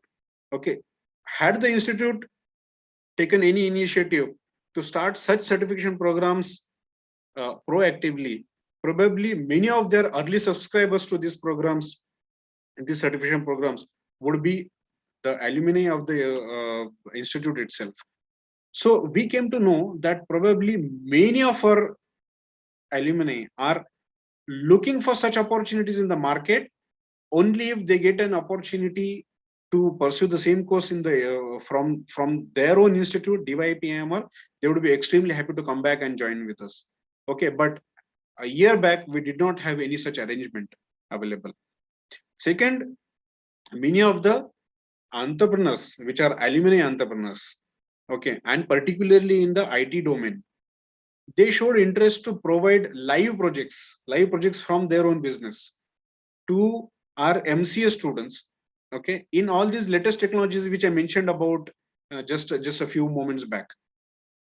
There are several of them who are already running their businesses in these domains, and as such, these being new areas, there is shortage of manpower, and they think that the manpower which can be very easily available for them could be the students of MCA program in DYP IMR, but only because the enough emphasis which was not being given on these technologies of future, the careers of future, probably even after having that requirement, they always felt that probably they are not being able to provide those live projects for the students of MCA. Okay, so these were two important revelations from alumni, which and considering all these points which we discussed under empathizing, okay, helped us to define a few statements which were representative of the entire state of the entire situation. Okay, and how did we define that? Is the first thing, to utilize available surplus infrastructure capacity for increasing revenue and creating niche positioning. So now increasing student capacity was definitely on the cards because of available surplus infrastructure, but it should be increased in such a way that it will be helpful for creating the niche positioning of the institute. Second thing was to shift focus from me to profiles to careers of future, from student perspective as well as from industry perspective. As I mentioned earlier about not going for low hanging fruits, but scouting for the fruits which are more rewarding. Third thing, to increase alumni connect by bringing them back for certifications to the institute. And once that connect is established, okay, in such a way, then we all know, being academicians, that the alumni can contribute back to the institute in several possible ways, but they need to have one strong reason why they should come back to the institute after so many years. Okay, and we found that in probably providing the certifications which they are otherwise also scouting for in the market outside. And the last thing, to foster the culture of live projects, research and consultancy on campus. Now this point I will come back to, okay, during the next part of the discussion, okay, in a little in-depth manner. So this is how we defined the entire situation based on our interviews with all the stakeholders. So having defined, then as I explained to you earlier, it was the job of the strategic team to sit together, brainstorm and ideate what all things should be there as an offering of different programs, and what extra things are to be done. Okay, so I'll start with first MCA department, MCA program. Now in MCA program, we decided that we will have to increase the intake of this program. We had 60 of them. We decided that we'll increase that intake to 120. The reason, not looking at the revenue, but if we have 120 batch of 120 MCA students, then probably we can form the clusters of these students which will be specifically trained in various niche or thrust areas like data science, IoT, blockchain, AI, ML, cloud computing, so on and so forth. So far, what was happening was all 60 students were either being placed in the development profile, I mean the coding profiles, or they were being placed for the testing profiles. So there was no reach beyond that. Okay, and that was becoming a little too me too type of job profiles. Okay, so we thought that if we want to create meaningful sizes of the focused groups of the students, then probably we'll need to have at least 120 of them on board. Okay, so that we can form their small groups and specifically train in them all these thrust areas. Then we decided that after having segregated them likewise, probably it will be important for us not only to teach them the technologies, but to certify them in those technologies, which is extremely important. So adding the certifications to in addition to their existing curriculum would become an important part of the total offering. Now, in the first place, when I say segregating the students, that segregation of the students should also become should also be a result of a scientific methodology, and it should not be a very abrupt mechanism. Okay, so that's why what we decided that we will have an MOU with AMCAT. Many of you will be knowing about AMCAT. Okay, they conduct several tests, and they also have a test where a lot of students' personality, liking, inclination, so on and so forth can be tested.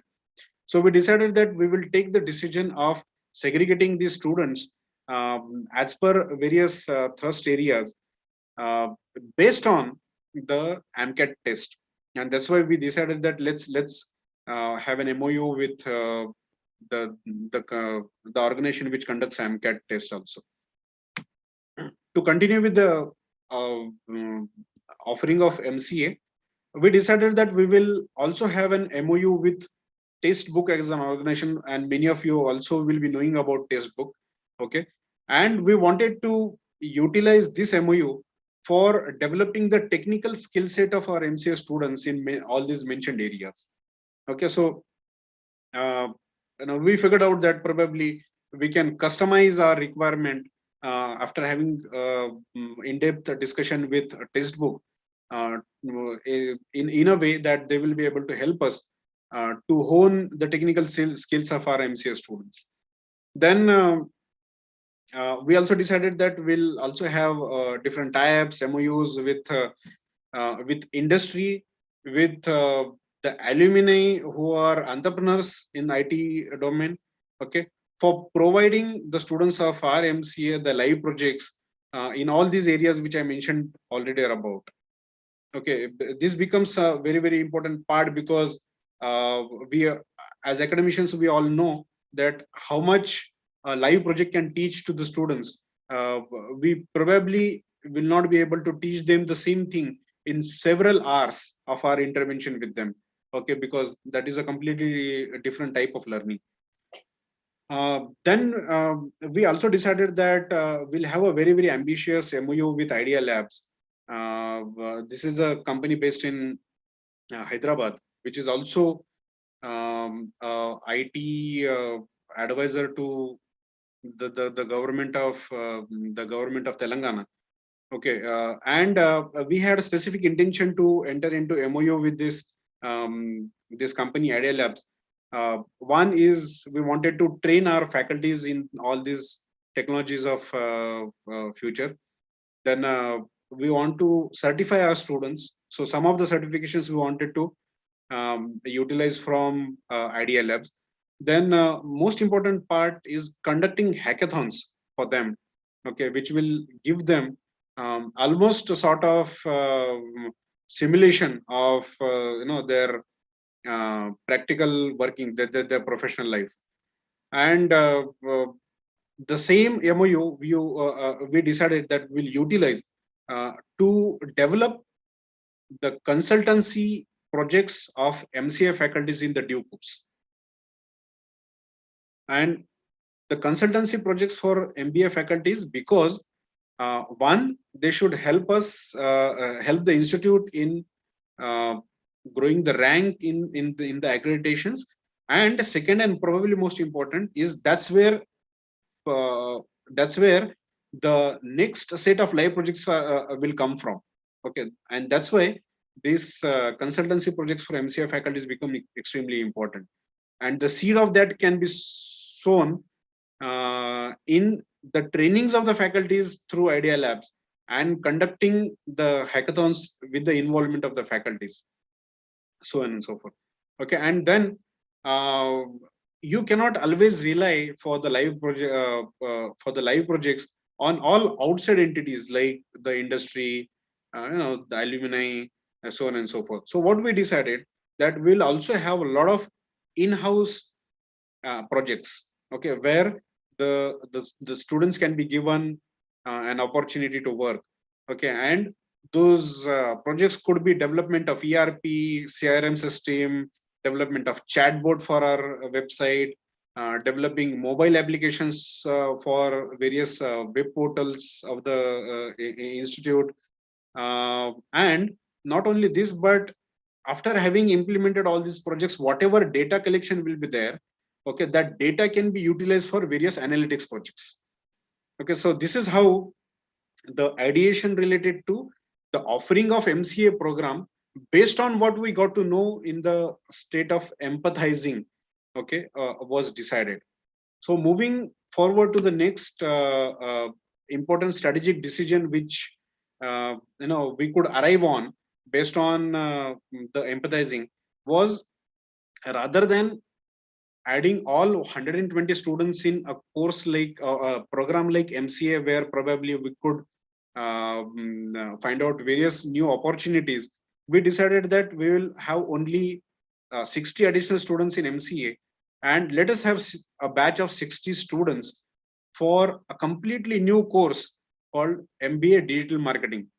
Sorry, I'm saying course at many places which should be technically programmed, okay, but we are so much used to it that it keeps on coming.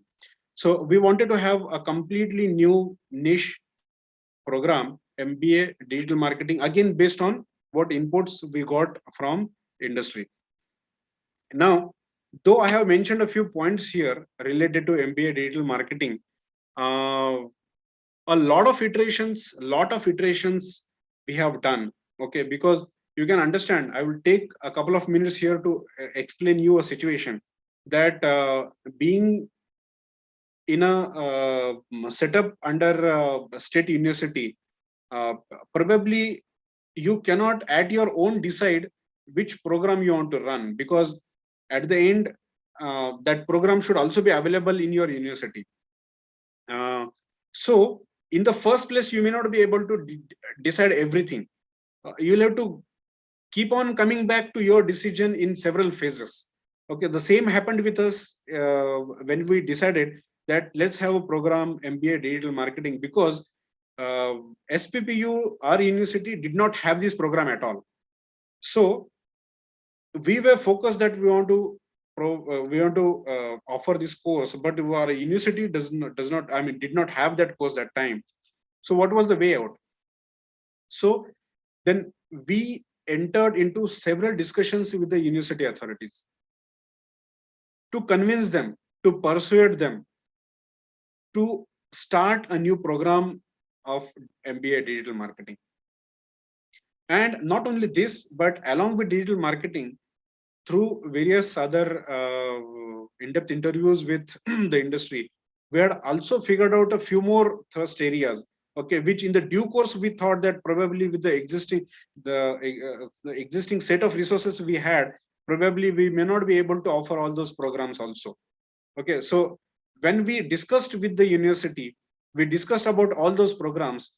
We requested them that these new programs are needed to be added.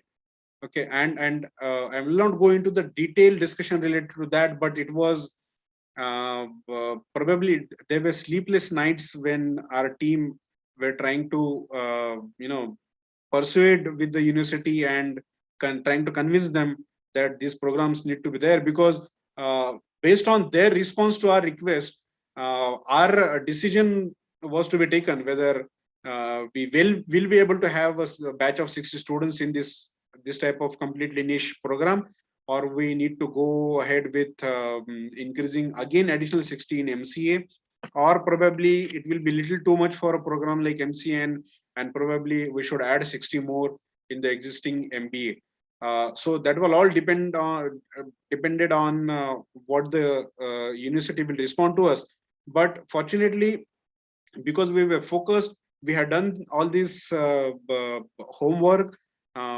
We had a lot of points and probably the details with the help of the data which we could present to the university, and we could convince them to come out with a unique program like this MBA Digital Marketing. So once it was clear that this program is available, we decided that let us have a batch of 60 students under MBA Digital Marketing. Once we decided that, okay, we decided that, okay, fine. Initially, we thought that a university will provide us such a curriculum, such a syllabus for this program. which will take care of almost most of the things, and probably we'll just need to add a little bit of employability training to that, and probably that will be a ready available product for the interested students. But it did not happen so. There was a little bit of gap in our perception from our expectation from the university related to what kind of curriculum probably they will provide, and what actually came out. There was a little gap in that, which is fine. We again discussed that with the university. University assured us that in the due course, in subsequent years, probably those things will be taken care of. But to start with, we decided that we'll have to add many elements to this at our own as additional features.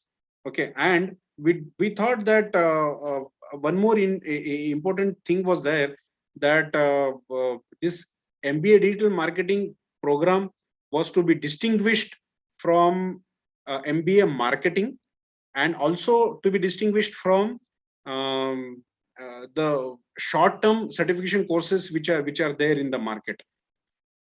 So what we did was we tried to figure out where that differentiation can be created. Okay, and we came to know that differentiation can be created if there is a serious element of practical experience, live projects, okay, for the students of MBA digital marketing, which probably the students of MBA marketing who will subsequently decide to go into digital marketing, or the students pursuing short-term courses of 2-3 months in the domain of digital marketing may not get. Okay, and that was this practical experience, this live projects sort of thing. So what we decided, that we took another strategic decision, that we will establish a digital marketing club at institute level, and this club will act as if it is an agency promoted by the institute, agency of digital marketing agency promoted by the institute, which will have the commercial projects of digital marketing on board, and the students will get to work on in those projects as interns.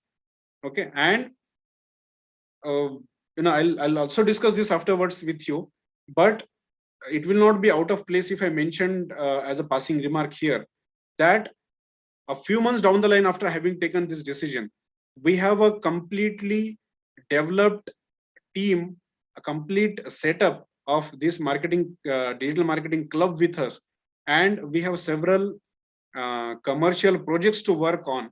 Okay, where our students have already started getting live projects and internship opportunities in-house itself, working on actual commercial projects of digital marketing.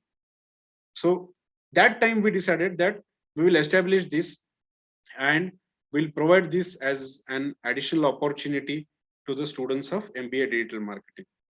Going forward to the next course, next program, sorry, MBA, we decided that, okay, this being our traditional flagship program, so many things have already been done. Okay, what we only need to do is to start focusing on such areas which will help the students to acquire those skill sets required for the careers of future, rather than going for low hanging fruits. Okay, so we figured out the areas like marketing analytics, fintech, HR analytics, AIML, SAP, Six Sigma, so on and so forth. Okay, where we would provide more number of opportunities to the student.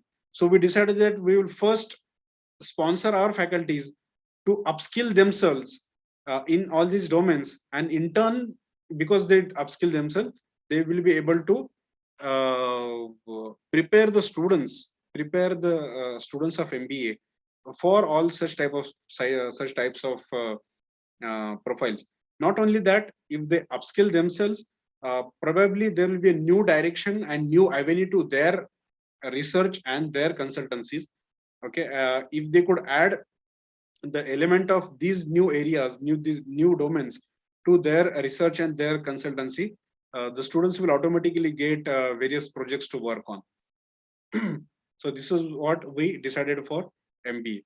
Now, this much part we ideated, we brainstormed, we decided that let's have this for these 3 different programs. We put that entire thing on the paper. Okay, and that whatever we put on the paper, that becomes the prototype. So in a nutshell, to explain you the prototype, which is the next step in design thinking. Okay, we prepared nice presentations of the offerings of MCA, the possible offerings of this all three different courses, and we decided that in the next step, that is testing, we'll present this to mostly the industries and also to the students, okay, to check their feedback on that. So we decided that in MCA, I'll go little quickly here because most of these things we have already discussed. Okay, we decided that what will be the offerings, a university syllabus of MCA, then our association with AMCAT, then various certification programs in all these thirst areas which we have already figured out, and conducting various hackathons, and one of the most important thing, to give them live projects, internal as well as industry oriented. So this was the prototype which we prepared for MCA. For MBA digital marketing, again, university syllabus, then multiple industry interactions with them, because that was a little missing part from the university syllabus. The as I told you earlier, we discussed with various employers several times in several phases. When we got to know that there are a few missing areas in the syllabus provided by the university, we again went back to the prospective employers. We discussed with them, we figured them out, okay, and we prepared a few certifications based on institute level itself, that semester wise these certifications we will provide to MBA digital marketing students, okay, and then we again went back to the industry, checked with them, all the possible prospective employers, that whether these certifications sound better, and as a package of these certifications with the university syllabus, does that sound a better package for the industry? They gave their note to us, and we checked with them. If it is so, then we'll prepare the detailed content of these certifications, and would you add your branding and your certificate, your branding to the certification as well? And many of them happily accepted that proposal also. Okay, so that became an important part of the offering of MBA digital marketing, where the certifications will be provided to the students in those domains which are missing from the university curriculum, and these certifications will be validated, will be authenticated by none other than the prospective employers of these candidates only. And the last thing in this was, as I mentioned about the digital marketing club, various live projects in which the students will get an opportunity through digital marketing club. Okay, so this became a prototype for MBA digital marketing. I'm sorry, I'm being very monotonous because I'm not inviting any feedbacks or any discussion points from your side. We'll come back to the discussion points when I'm through with my structured content of presentation. I hope it is okay. Yes, Or sir. anybody has any suggestion otherwise? No, it's okay, sir. Perfectly fine. Okay, okay. Thank you.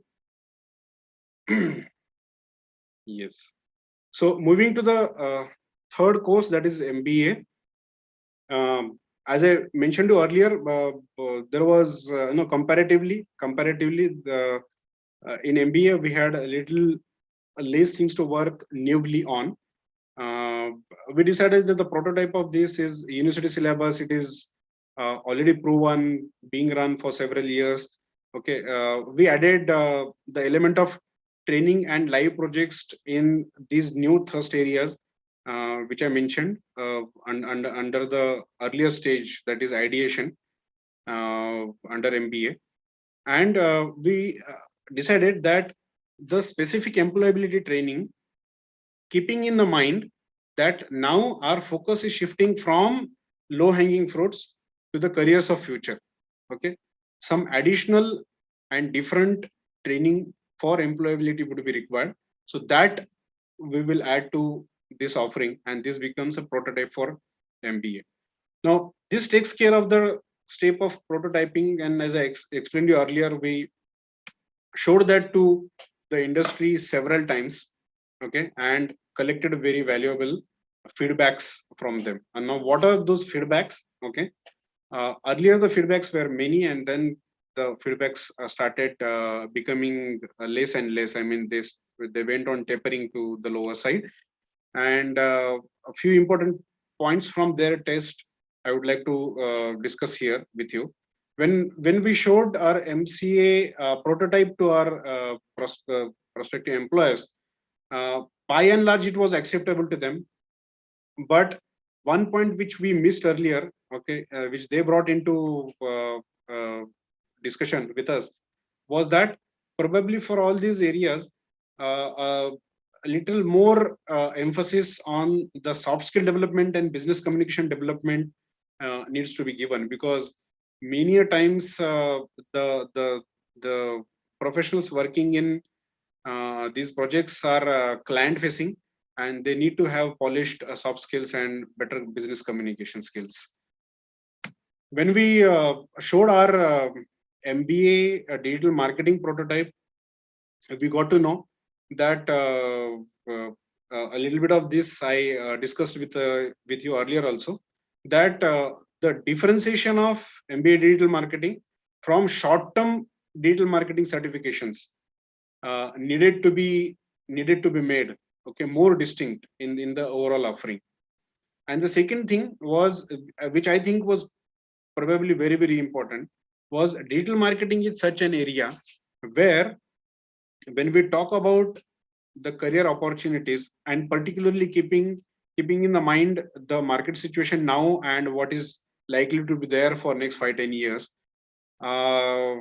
one of the very important avenues of career in digital marketing is starting their own digital marketing agency. Okay, that is an entrepreneurship opportunity. And not only that, digital marketing is such a domain where when we talk about entrepreneurship opportunities, not always only starting the full-fledged digital marketing agency, but a lot of the avenues of digital marketing domain can be explored as freelancing professionals also. Okay, so somebody can decide that I just want to be a content developer, I just wanted to be a content curator, I just want to work on the creative side of content development, I just want to be a SEO expert, okay, so on and so forth. And many of them could decide that, okay, I want to utilize this expertise as if I'm working at my own as a independent freelancing consultant, okay. And probably the emphasis for that was missing a bit from the prototype which we offered to the industry, and as well as this particular point we came to know when we showed this prototype to the prospective students basically. So how we took care of that, I'll come back to that in the next stage. Before that, we'll discuss on what feedbacks we got when we shared the MBA prototype with our prospective employers.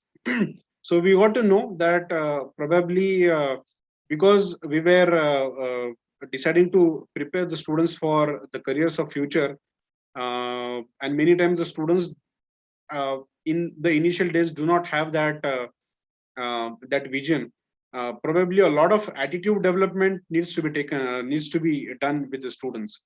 Otherwise also attitude development is an important aspect, and many of us who are the faculties of MBA program may be knowing that probably MBA is one such program where the students suffer because of attitude problems compared to many other programs.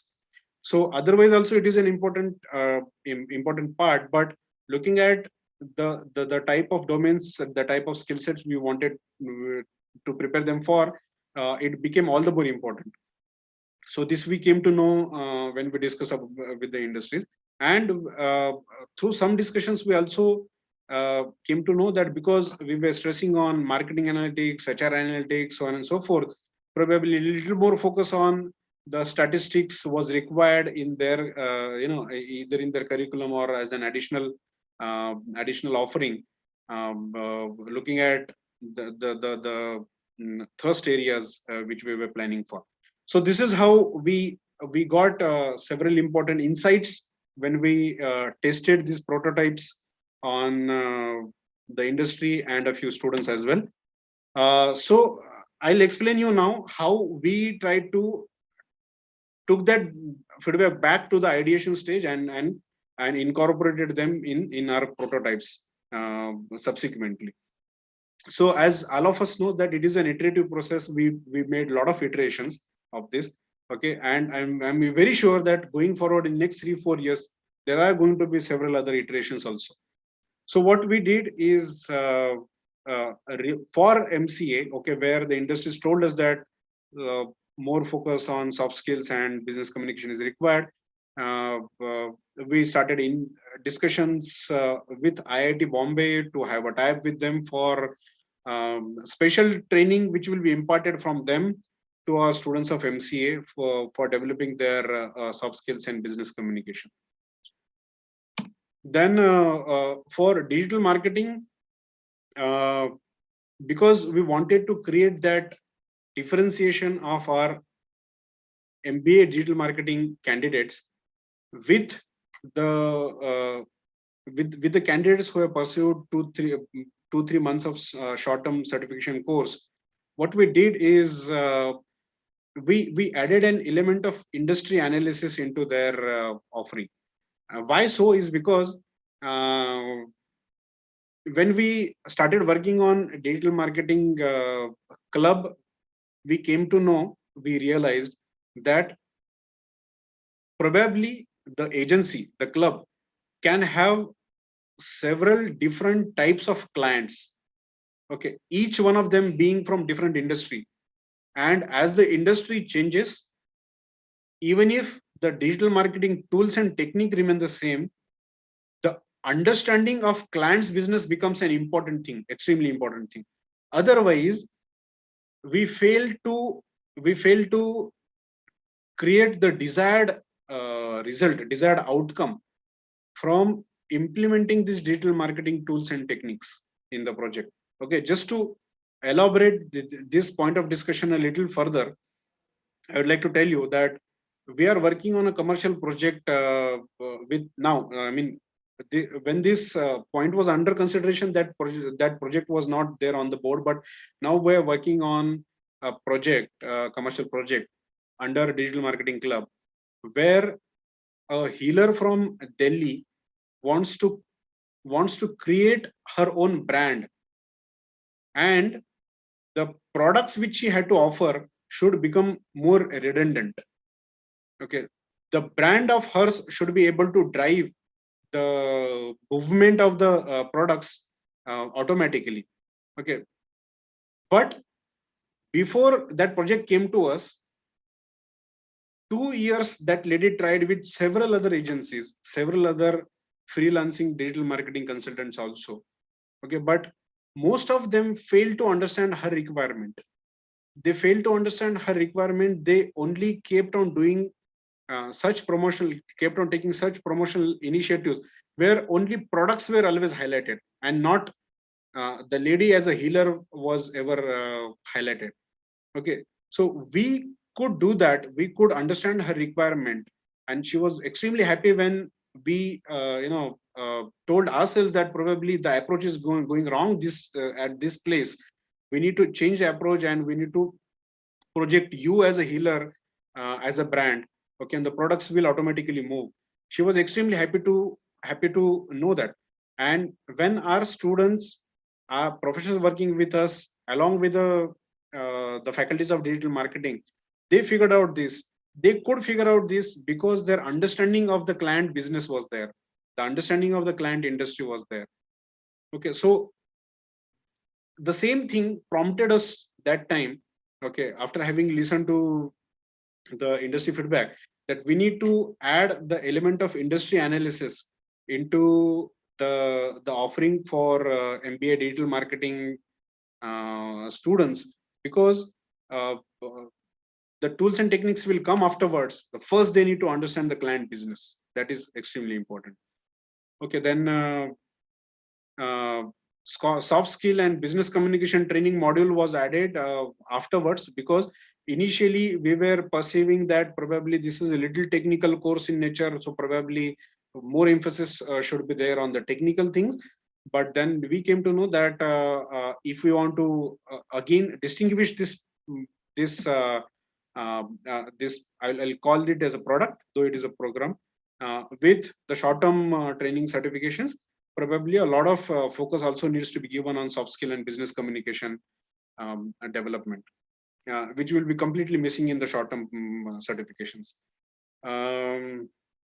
Then most of us would be knowing, being faculty members, that almost all the institutes have IIC, where we promote the activities related to entrepreneurship, innovation, so on and so forth. We took a very important strategic decision that at DYP-IMR, we will have a separate vertical for digital marketing ventures under IIC. Okay, that was taken because we got this feedback from the students that probably more emphasis is required on the entrepreneurship development activities, because it is important. Digital marketing is an important domain for that. So we did that, and to cater to the specific requirement of these students becoming the interested students becoming freelancing consultants, what we did, all those avenues which are where the freelancing consulting can be done, okay, we added that as practical assignments to the students in their product offering itself. Okay, so may it be content development, may it be creating website which is SEO friendly, okay, so on and so forth, whatever. Okay, we have made it a point that all these assignments are there in the list of mandatory assignments for these students, okay, so that they will either be able to utilize that as a required skill set to be a freelancing consultant, or even if they are in a job situation, they would be able to utilize that skill set for the project which they are working on. So this is how we incorporated the feedback which we got from the test phase back again to ideation, and then the prototype which was subsequently tested again. Coming back to MBA,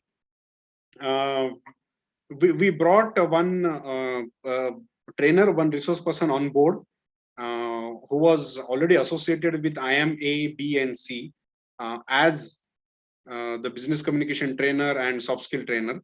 Okay, and that we did because we wanted to rigorously train our MBA students in this skill set 1. 2, the same person also happens to be a trainer in the attitude development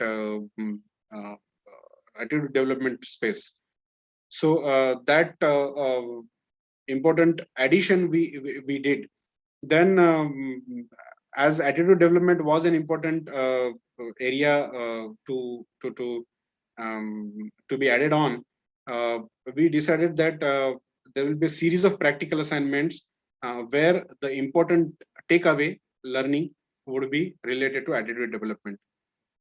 And we also introduced a module on applied statistics, which was required for, as I mentioned earlier, the domains which are more related to analytics, like marketing analytics, HR analytics, so on and so forth.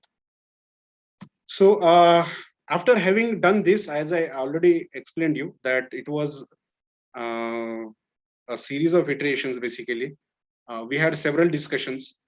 We came back so many times to the drawing room, brainstormed, again added that to the list of offerings as prototypes, again went back to the industry, checked with them.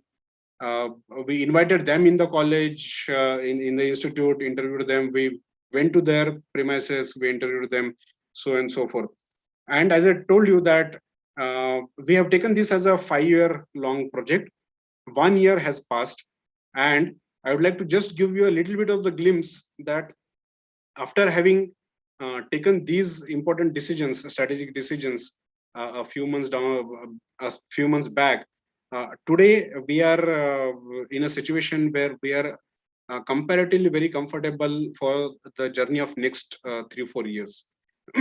As I mentioned you, the Digital Marketing Club has already been established on campus. A lot of commercial projects are already there on board. Students have started working on these live projects. We have our internal teams have started working on development of ERP, development of the chatbots, development of the mobile applications for the web portals of our institutes, so on and so forth.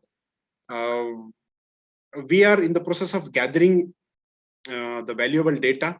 The next set of internal projects will come from the domain of analytics, as we have the sizable data to work on. And probably one of the most important thing is that all of this is indirectly contributing to the hunger of the faculties for developing themselves into the thrust areas mentioned earlier. Okay, their researches, their consultancy projects are also diversifying into these areas.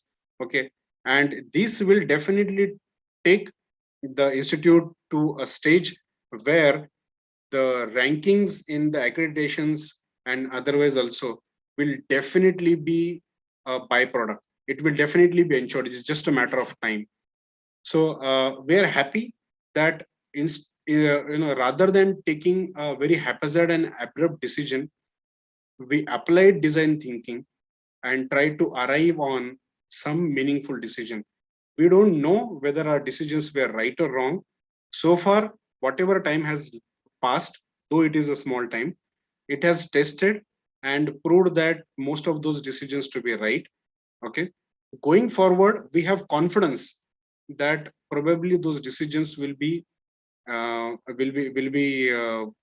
emerged as the right decisions at those point of time. Nevertheless, we know that several times we will keep on getting the feedbacks in terms of some changes required or some additions required, and we will keep on going back to the addition stage, prototype stage, and keep on testing it time and again. So this is where we are DYP IMR today as a result of applying design thinking to this particular situation. If you have any questions, I invite them. I don't know whether I will be able to answer all of them, but I would certainly try to. And if I could not answer a few of them, probably that will become an important feedback to us, which can also be considered in the application of design thinking for this particular situation going forward. Thank you all. Participant, is there any question?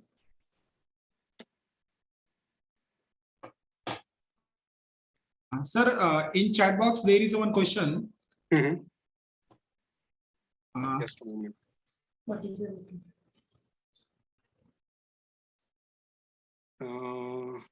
What is your opinion on Meta University concept, sir? Sorry, which one, sir?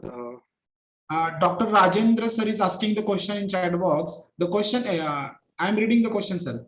Yes, What is sir. your opinion? What is your opinion on Meta University concept, which is a successful and demanding course abroad? The question is like that, sir.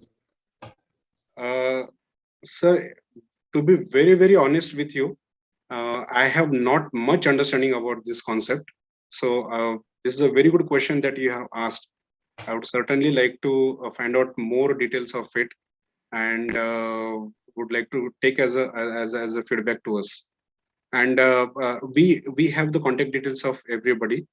So I request the organizing team to please keep this question noted, so that Yes, we sir. work on this and we'll come back to sir again with the answer. Meta University concept. Yes, sir. I think, sir, there is no more questions from participant now. Okay. Yes. Thank you, sir, for sharing the excellent knowledgeable information to all our participants, sir.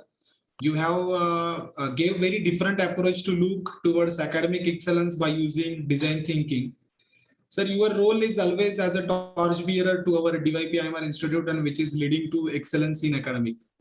Sir, we are grateful that you would take the time from your busy schedule and to deliver this session in our FDP. I would like to take this opportunity to express my sincere gratitude and thanks on behalf of our DYPIMR family towards you, sir. Thank you very much, sir. With the permission of organizers, I would like to reiterate only one point which I said earlier also. Yes, sir. Yes, sure. I am one of the team members which has worked on application of this design thinking. I am only the face today. There is the whole lot of other people who are in the team who have worked on it. So whichever compliments we have gotten today, it is the credit of the entire team, and I would very rightfully pass on that credit to the entire team. If it was any right person to be the face of this team today for this session, it would have been our director, Dr. Meghna Bilare madam. But she being the FDP coordinator herself, she decided not to conduct the session. And that's why I am here to conduct this session. So very humbly, I would like to say that I'm only the face, and the entire team is there, and most of the credit needs to be given to Director Dr. Meghna Bilare, ma'am. Thank you very much, ma'am. Thank you very much, all the participants. Thank you very much, the organizing team. It was a great opportunity for me. Thank you. Yes, thank you very much, sir. Thank you. All the participants are requested to get back for the next session, which is scheduled at 2:30 p.m. Kindly join the session before 5 minutes. Thank you very much to all participants. Thank you, sir. Thank you very much. Good day, sir.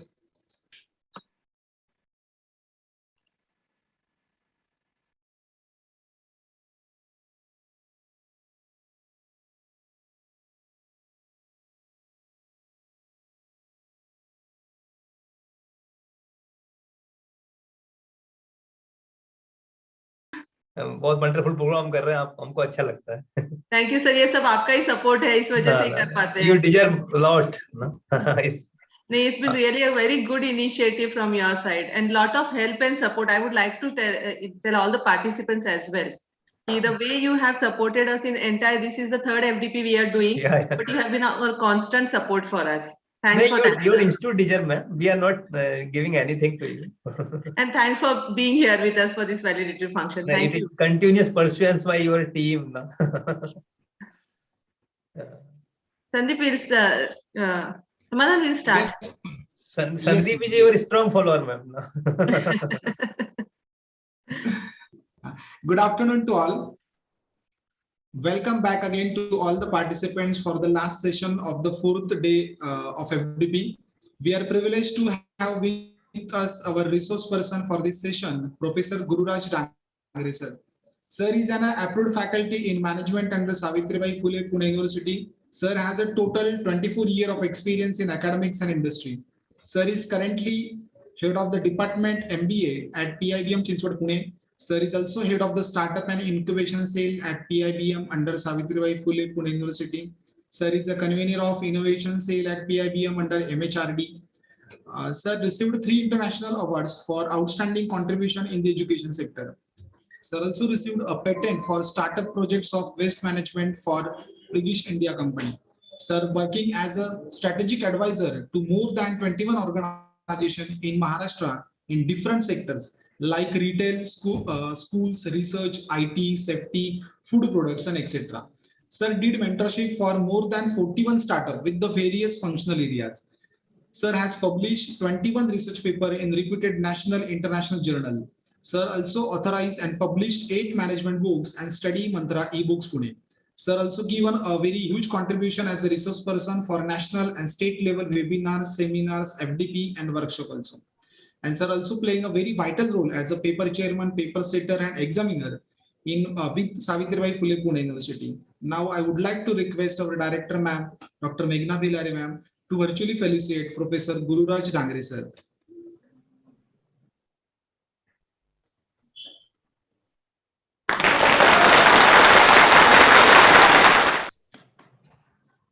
Thank you. Thank you, Thank you, ma'am. ma'am. Now I request Mr. Gururaj sir to address our participants. Sir, over to you. Thank you. Thank you, sir. I hope I'm audible to all of you. Yes, sir. Yes, sir. Thank you. Thank you.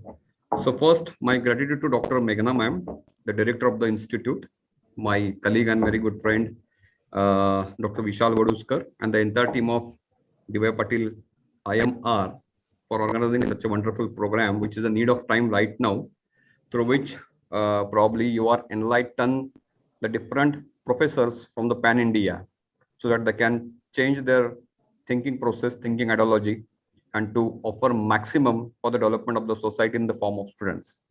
So this initiative specifically is itself very important initiative by PIMR, and they are organizing the advanced level FDP right now, as Dr. Meghna said, that is the third FDP they are organizing under ATAL, which is itself is a great achievement. So congratulations to all the entire team of DY PATIL institution for organizing such a wonderful initiative of FDP, because the trainers, if they train, automatically they can change the society, direct the young generations to achieve their dream career, whether it is business, whether it is job.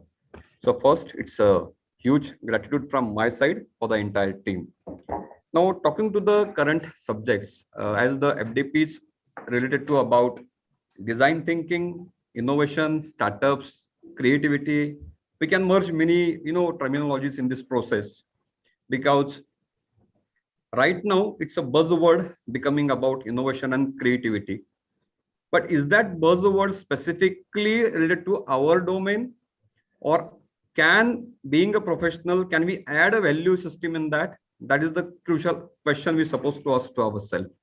And today, the same part I am going to address to all of you, because since last probably 4 days, you are listening the design thinking concepts, innovation concept, application, prototypes, and the certain theoretical parts, maybe practical parts also. What I thought basically, when I'm going to speak with you, connect with you specifically, so I believe that why not we should discuss more about practical exposures? Why not we should work more about how we can execute the same thing in whatever organizations we are working? Why not we should work as an industry professional, irrespective of we are playing a role of faculty member? What things we're supposed to understand to plan out such kind of design thinking approach in our routine work? So everything I'm going to cover up right now. Just I'll need to upload my PPT so that we can connect through PPT. Just give me 1 minute only. Yes, sir. Yes, sir.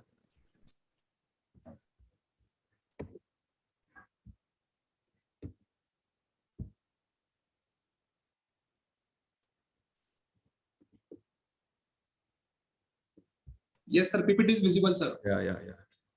Thank you. So this is what I supposed to talk more about innovative entrepreneurship, because all we are aware about what is entrepreneurship, all we are aware about what is innovation, all we are aware about what is business designs, design thinking, design systems, and all the part. So I thought, why not I should talk on certain concepts of entrepreneurship, which are innovative, which are creative, or through which we can change the existing businesses, new businesses specifically.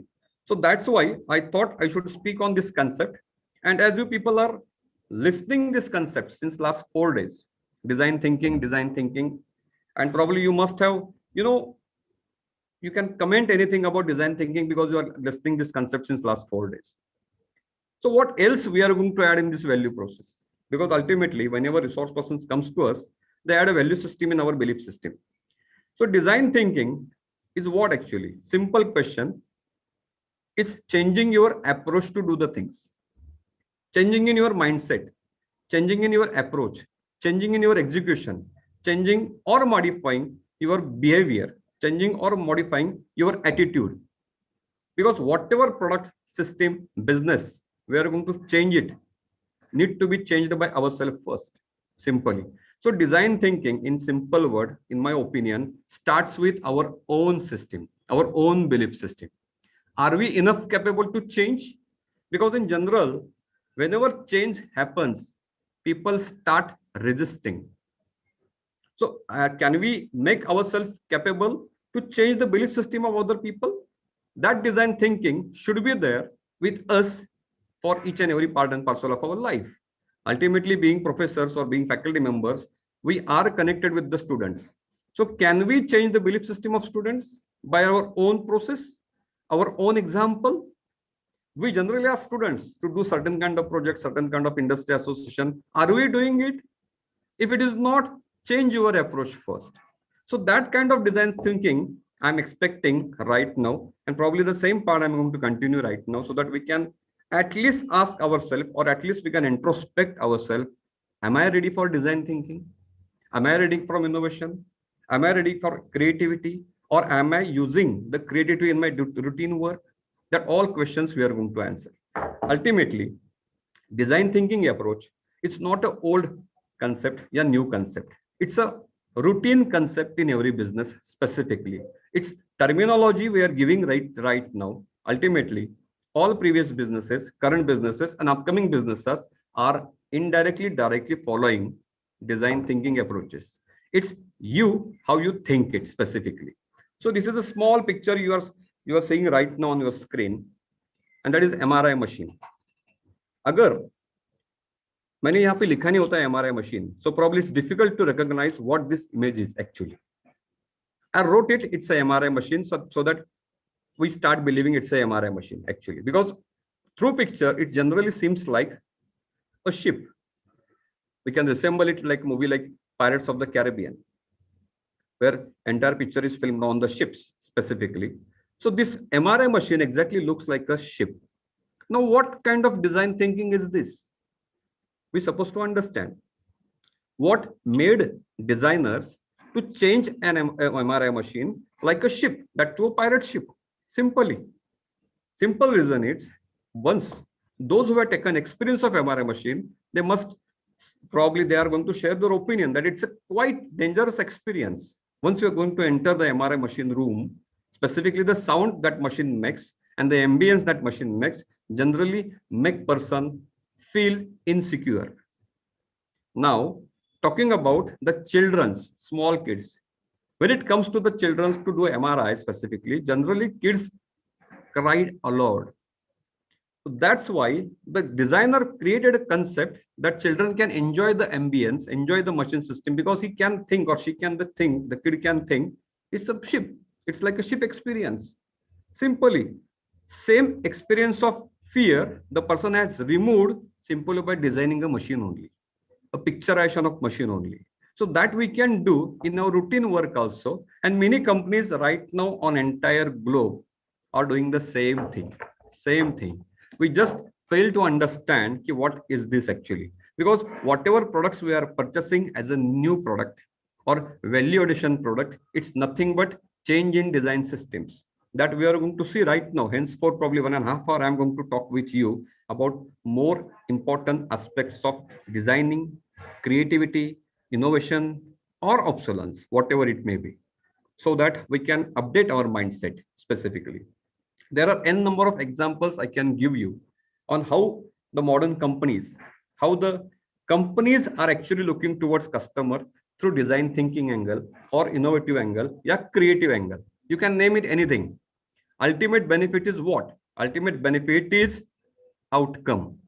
And that outcome is what company is expecting, the returns, simply. What are our outcomes when we used to teach to the students? That students should flourish, students should get their best career with best packages. If the outcome is coming out, if students are progressing, means you're on the right path. If things are not happening as per the situation, you're supposed to change. And that change is nothing but designing the self, designing the systems. You can see these images specifically. Every company tried their best to change the experience of customer. Because ultimately, if customer, the end user is going to be happy, companies are going to be happy. Though it's a common toothbrush, though it's a eyeglasses, though it's a table, everything should be considered as experience-oriented offerings. And being a professors, being a faculty members, we should understand whatever product materialistic things we are having, you are utilizing, should offer a delightment. And once you understand that, things are quite possible. Now, this small toothbrush, you can take example, what you can see in the image right now. Generally, when it comes to the kids using toothbrushes, they generally keep the toothbrush at far. And that's why there is a danger that toothbrush can hit their mouth inside. It's a common problem. We are also aware about that. But there are certain companies who are working, and the companies have created this such kind of design toothbrush where that toothbrush is available in the market actually. They made it fat squishy toothbrushes where handle can support the kids so that it should not hit inside the mouth. Simple concept, but they utilize the brain. How they understand? It's a constant touch with the customers, constant touch with the end users, constant touch with the intermediaries whom with you are working. And the basic reason is you're supposed to be connected with the end users for random basis. That's why the simple coffee table you can see in the picture, round coffee table and square coffee table, there is huge difference. Round coffee table makes a customer sitting on the desk more comfortable, more free. You can take the experience. Once you're sitting on the round table, there is a different kind of feeling you are having to get when it comes to the leisure time specifically.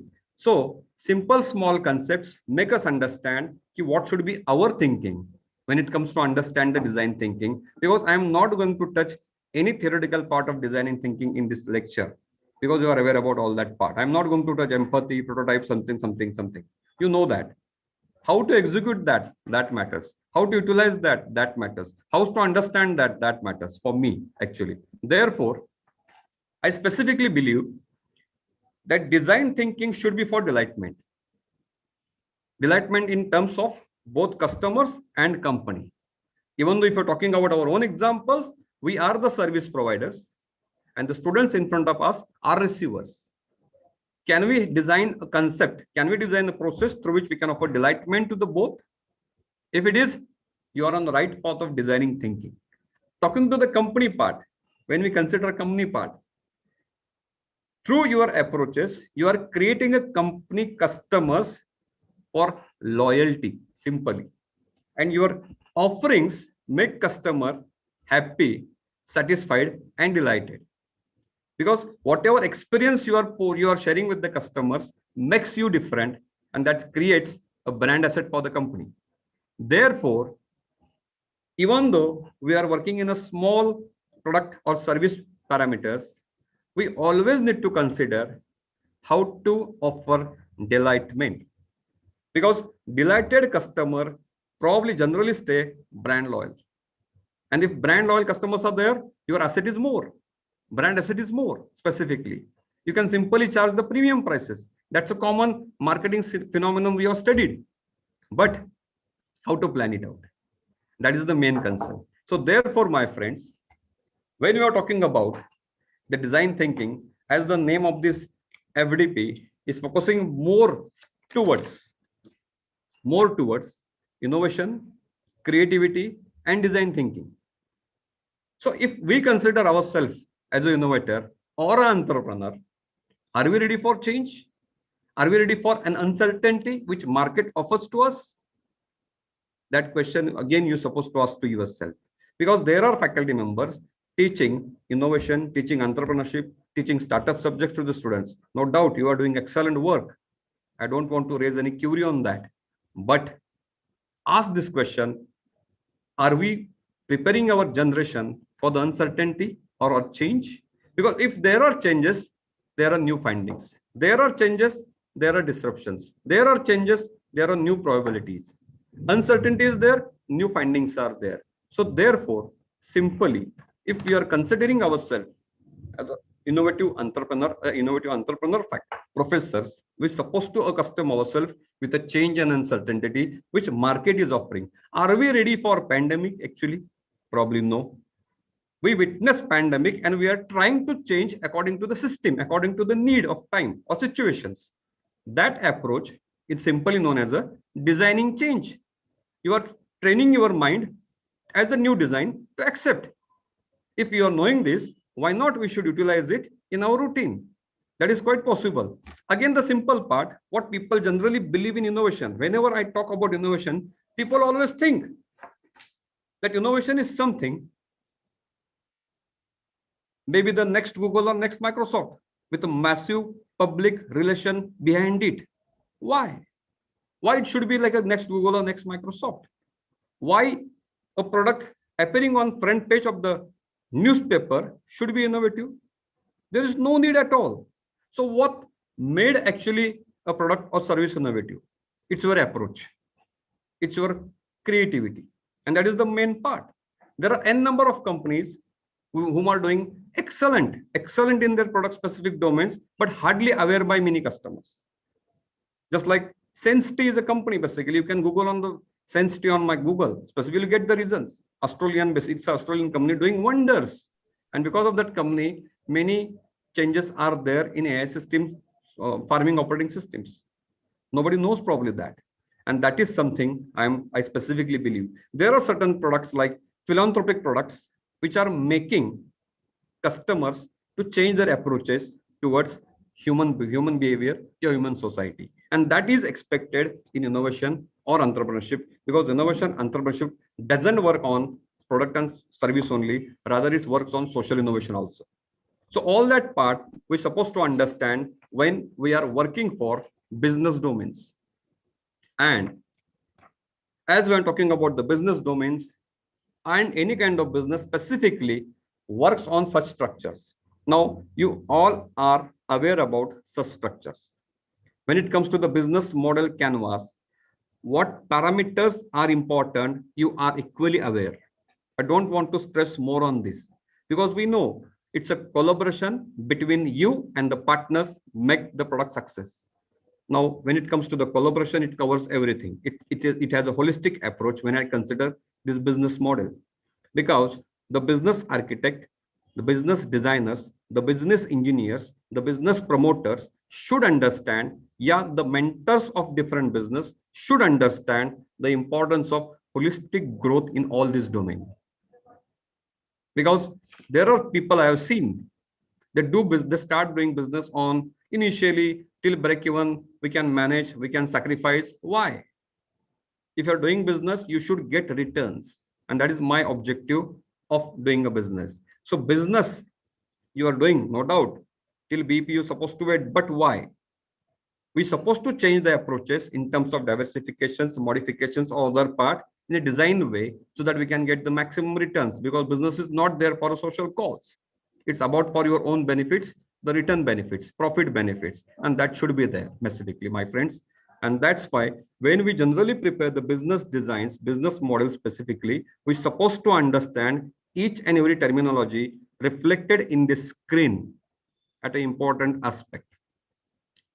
Because many times businesses have becoming the victims of marketing myopia. It's overconfidence probably they are having that their product is innovative, they can rule the market and certain things like that. And simultaneously they neglect the important parameters of this canvas model.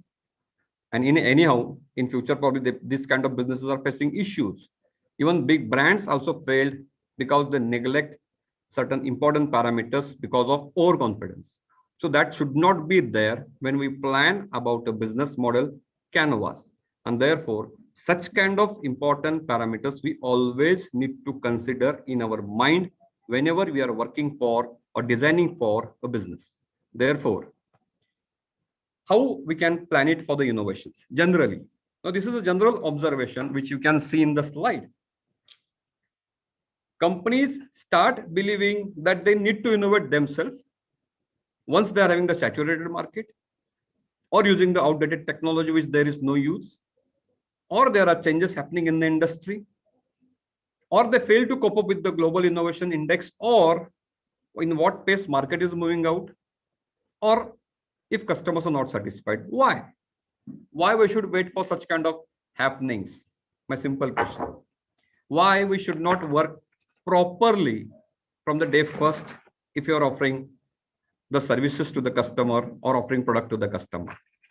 Why we should wait for such thinking or such situations? And this is where we are lacking actually. Once we start a product, we think it is accepted by the customers. So why there is a need of change? Over the period of time, we are going to change it out. It's our imagination, it's our ideology. But whether it is really cope up with the market, nobody thinks for that. And here, the role of business designers is very important, because whether it is a business or whether it is any routine work, you're supposed to understand, you should create a vision in your thought process that happenings are there, changes are there, because no product is still remain the same as it was earlier 100 years back. There are constant changes, and to effective plan that constant changes, we're supposed to understand the importance of innovation. Now, again, there is a query behind the innovation. We should find something new which other fails. It doesn't mean like that. It means that your approach should be different so that you can remain in the business, retain your customers, and create the market as it is going on. There should be a growth in your profits or your sales volume. Remember this, and this approach should be there. So therefore, once we plan for the effective designing of such kind of things, when design systems, now design systems are very important, and this kind of work principles, whether it is designing, research, system, and communication, matters a lot. Now, when I'm using this 4 terminology specifically, just check it out. Each and every terminology talks more about problem solving approach, and that approach should be in us. If I'm dealing with any kind of product or services, or in class also, class of my students also, my approach should be problem solving. And if my problem solving approach is there, automatically I can take maximum decisions, because my approach is like that. And businesses required professional who can decide the things, who can solve the problems what companies are going to face or will going to face. Therefore, in our regular work, or even though you are going to teach to the students, teach about what should be the problem solving nature, what should be the problem solving attitude. And that is, if they start thinking with such kind of approach, ultimately they are going to design the businesses, because problem solving nature helps you to find out the solutions with your creative thoughts. And that is nothing but design thinking. That is nothing but your approach towards business with the positive approaches. And I just want to appeal the faculty members, start utilizing such concepts in your routine lecture also. No doubt we're supposed to follow the syllabus, but why not? We should use some kind of business solving techniques by approaching industry, offering our students such kind of simulation kind of concepts so that they can work actually. And definitely, if they use such kind of concepts in their routine ideology, they can become the business designers. They can become the designer thinkers. Whether it is a routine problem, whether it is a business problem, or whether different problem they are going to face. So such thinking, such ideology is very, very, very important, my friends. And therefore, I'm not going to explain all this terminology in detail. You can understand, because we all are literate. We are kind of professors which know everything. But in spite of we know everything, we should share our knowledge to each other so that there should be not any gap between our understanding. And therefore, business, when we're talking about the business, innovation, creativity, the designing approach should be like this. You should design, you should research, you should understand, and you should communicate. Very simple. Because this is easy to understand, easy to execute. I'm not going to use any technical words over here, critical words over here. कि जिसका meaning हमको ढूंढना पड़ेगा Google पे जाके. No need. You can convey your own opinions, own words. Ultimately, outcome should be there. Ultimately, problem need to be solved. And therefore, our approach in any work, I should say, n number of faculties are working for different projects, different activities.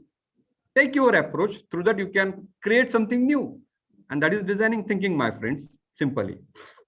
So, whenever we talk more about such kind of concepts, such kind of things,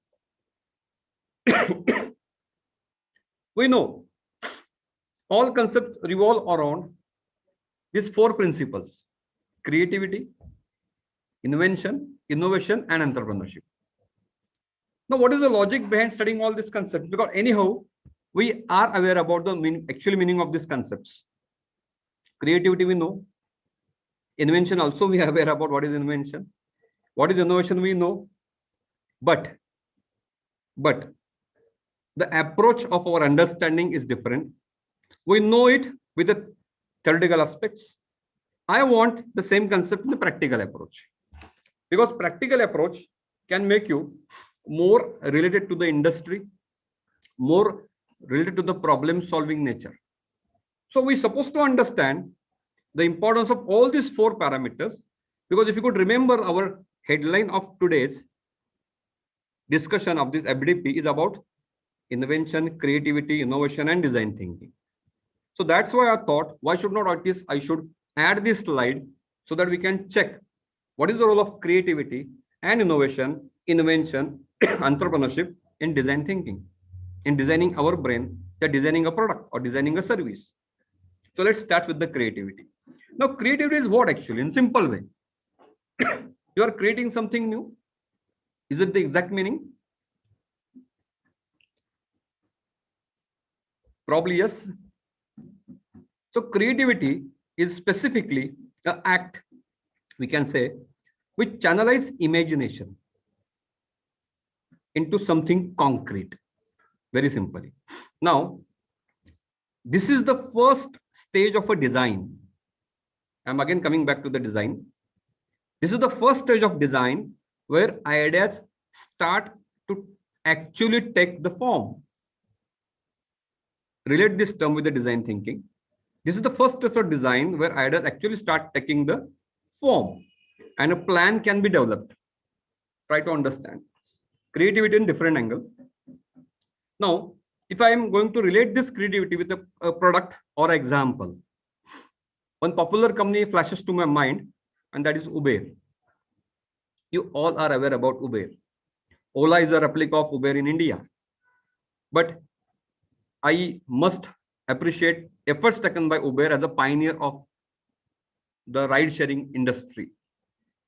Why creativity is applicable to the Uber? Let's say example. In the case of Uber, creativity was necessary in producing the concept of ride-sharing. Now, what was the creativity in Uber? The concept of ride-sharing and making driving job accessible to any individuals. Try to understand. Many people are having cars, but ride-sharing was the concept initiated by Uber, and that is creativity. Ultimately, along with that creativity, they made driving job accessible to any driver or any individual, we can say. This is creativity because they changed the structure. My friends, there are various examples I can relate with this creativity. Google Glass, itself is a creativity. But when it comes to innovation, Google Glass failed to innovate because innovation, when I'm talking about innovation, it relates with the financial outcomes, financial returns, financial results. Google Glass is still struggling. So can I consider that as innovation? Though it was a creative part. Remember the differences. Though it was a creative part, creative in the creative product, but innovation stands when that should be accepted by the customers. Remember, say. So therefore, creativity is a basic of everything, I should say, and we should be strongly creative. We should be enough creative to plan out our routine. Because many times when we discuss the things with the professor, the general say, routine चल रहा है, वही काम है, बच्चों को पढ़ाना है, काम करना है, NAC का काम होता है, NBA का काम होता है, बाकी कुछ नहीं करना है. Then where is your creativity? Ask this question. If you are teaching the design thinking to the class of engineers or class of students, where is your design thinking? Where is your creativity? That should be asked by ourselves to us. So therefore, my friend, we should be quite creative always. When I'm talking about the invention, now what is invention specifically?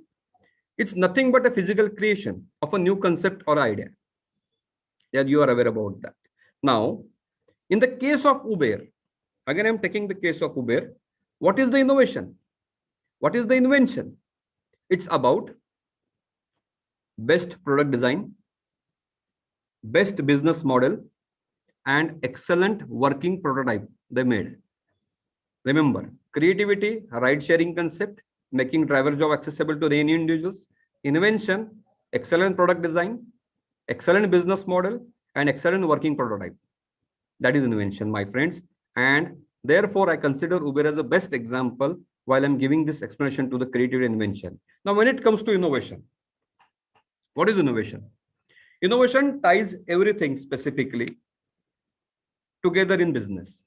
Now, in my opinion, innovation is nothing but successful exploitation of new ideas. Successful exploitation of new ideas, basically, which makes a commercial success matters in innovation. There are n number of creative products, n number of patents are there in the world, but all patents are failed to turn in innovations. There are some patents which are benefiting the entire globe, but some patents are still patents only. They fail to convert the product or service in actual innovation. Then there is no use. It may be creative, it may be invention, but that should be innovative when it comes to the commercial success, or that should be located in the eyes of customer. Remember that. So therefore, innovation brings products to the market space or make it accessible to the public, and that is innovation. Now, n number of examples we can consider under innovations. In my opinion, specifically, Google self-driving car. It's a creativity, it's an invention, it's an innovation also, because it's having huge future right now. Amazon Scout, one of the best example of innovation. Impossible Food, excellent example of innovation. Care of, excellent example of innovation. N number of products we can consider under innovation parameters, my friend. And we should not forget the process innovation in that also. Process innovation itself is an innovation, my friends, which Amazon is using right now, considering predictive orders, additive manufacturing processes also. This is something unique. This is something different, which nobody thought, nobody considered. But this is innovation. Why? Because it has created a value system. It has created a new market structure. And therefore, my friends, when I'm talking about the creativity, invention, innovation, and entrepreneurship, we should consider all these parameters as a together part. Now, if you ask me how I'm going to consider all these parameters with Uber, because when it comes to entrepreneurship model, entrepreneurship is what? Using all these three parameters together to run the show. And they are running. Uber is a successful company right now. Toyota is going to shake hands with Uber right now. Probably they have started working on together for automated self-driving cars. See the weightage which is coming down from different locations, different companies. So in myself, the success of Uber, if I'm going to relate all these terms, first creative idea, best business plan, and excellent widespread marketing. That is the most important part, because even though you are associated with excellent product, but if you fail to market, nobody is going to purchase. If you fail to make aware about people regarding your product, which is innovative or which is exclusive, nobody is going to connect. So definitely entrepreneurship supports you in that domain to make it widespread. Therefore, my friends, I am considering Uber as an example for this terminologies of 4: creativity, invention, innovation, entrepreneurship. Idea is excellent, that is creativity. Invention, they created a prototype which is successful. Excellent business plan, they worked. And in entrepreneurship, they marketed it excellently, marketed well. And therefore, there is a huge response from people. You are aware about the success of Google, success of Uber. And that changed the entire car sharing industry in the globe. The impact they made on industry, they changed the entire car sharing industry.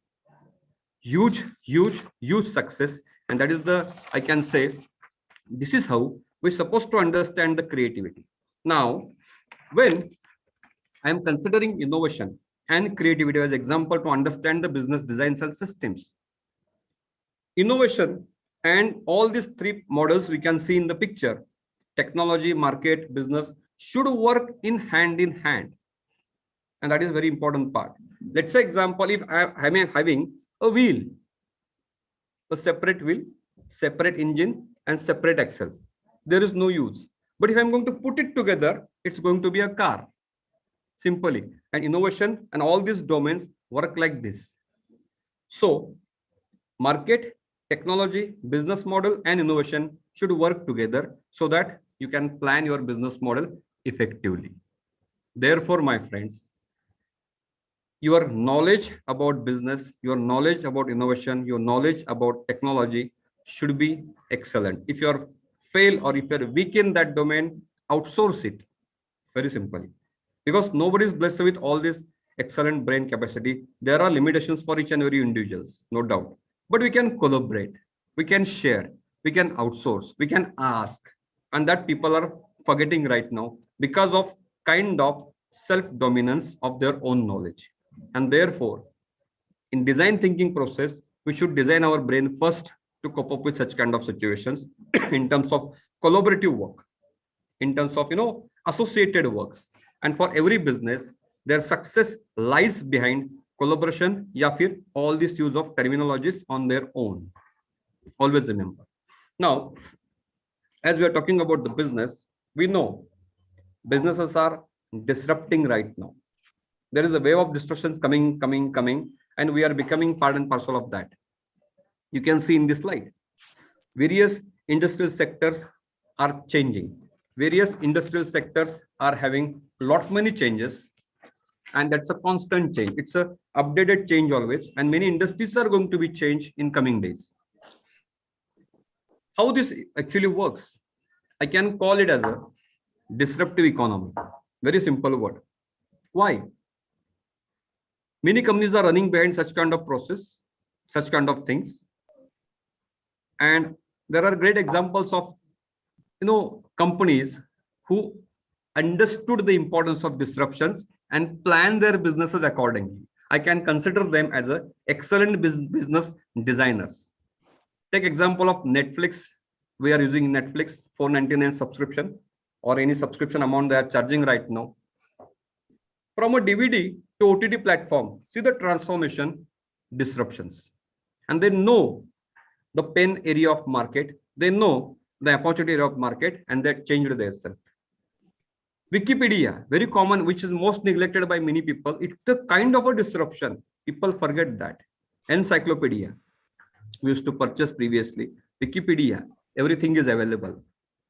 LED bulbs, right now we are running behind LED bulbs. Once upon a time, it was only for a niche segment. Right now, it covers every industry. Disruptions. So even though it's a niche earlier, still we can consider. There are companies right now, insurance companies. Right now, many people are aware more about insurance because of pandemic situations. But if you could check the insurance industries, what kind of premiums they are charging specifically. One industry come with a solution. The name of industry is about King Price Insurance from Africa. You can check it out on Google also. Because right now we generally believe on Google rather than the information. It's our habit. It's our brain has been modified in that way that anything someone is going to tell something, we are going to check it on Google, whether it is true or wrong. Because we trust factor is right now reducing. King Insurance or King Price Insurance came with a unique solution. Simply, they basically charge about the insurance for depreciation of cars. We generally pay insurance for our car using it. Unique model is what? Over the depreciation period, premium also gets decreased. And that is uniqueness. That is the uniqueness they are having in this business. So this is also kind of design structure, business structure, which we generally overlook. I request someone please mute. I don't know. It's a disturbance, please. Thank you. Thank you. Yes, sir. Done, sir. Done.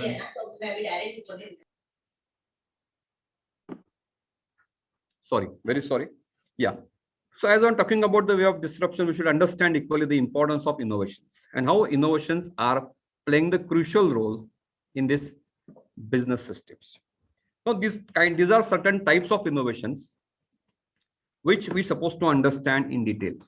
Because once we are ready, we should be ready for business domains to be guided under our guidance. We should be ready to plan out the business of our own, our students. We should be ready as a business consultant. We should be ready as a planners, effective decision makers, problem solvers. So we should equally understand what kind of innovations are happening in the industry and how it is changing the pace of economy, how it is changing or it is expecting the professionals to be associated with such kind of business. Because once you are going to work on design thinking, you should be understood the pain behind that.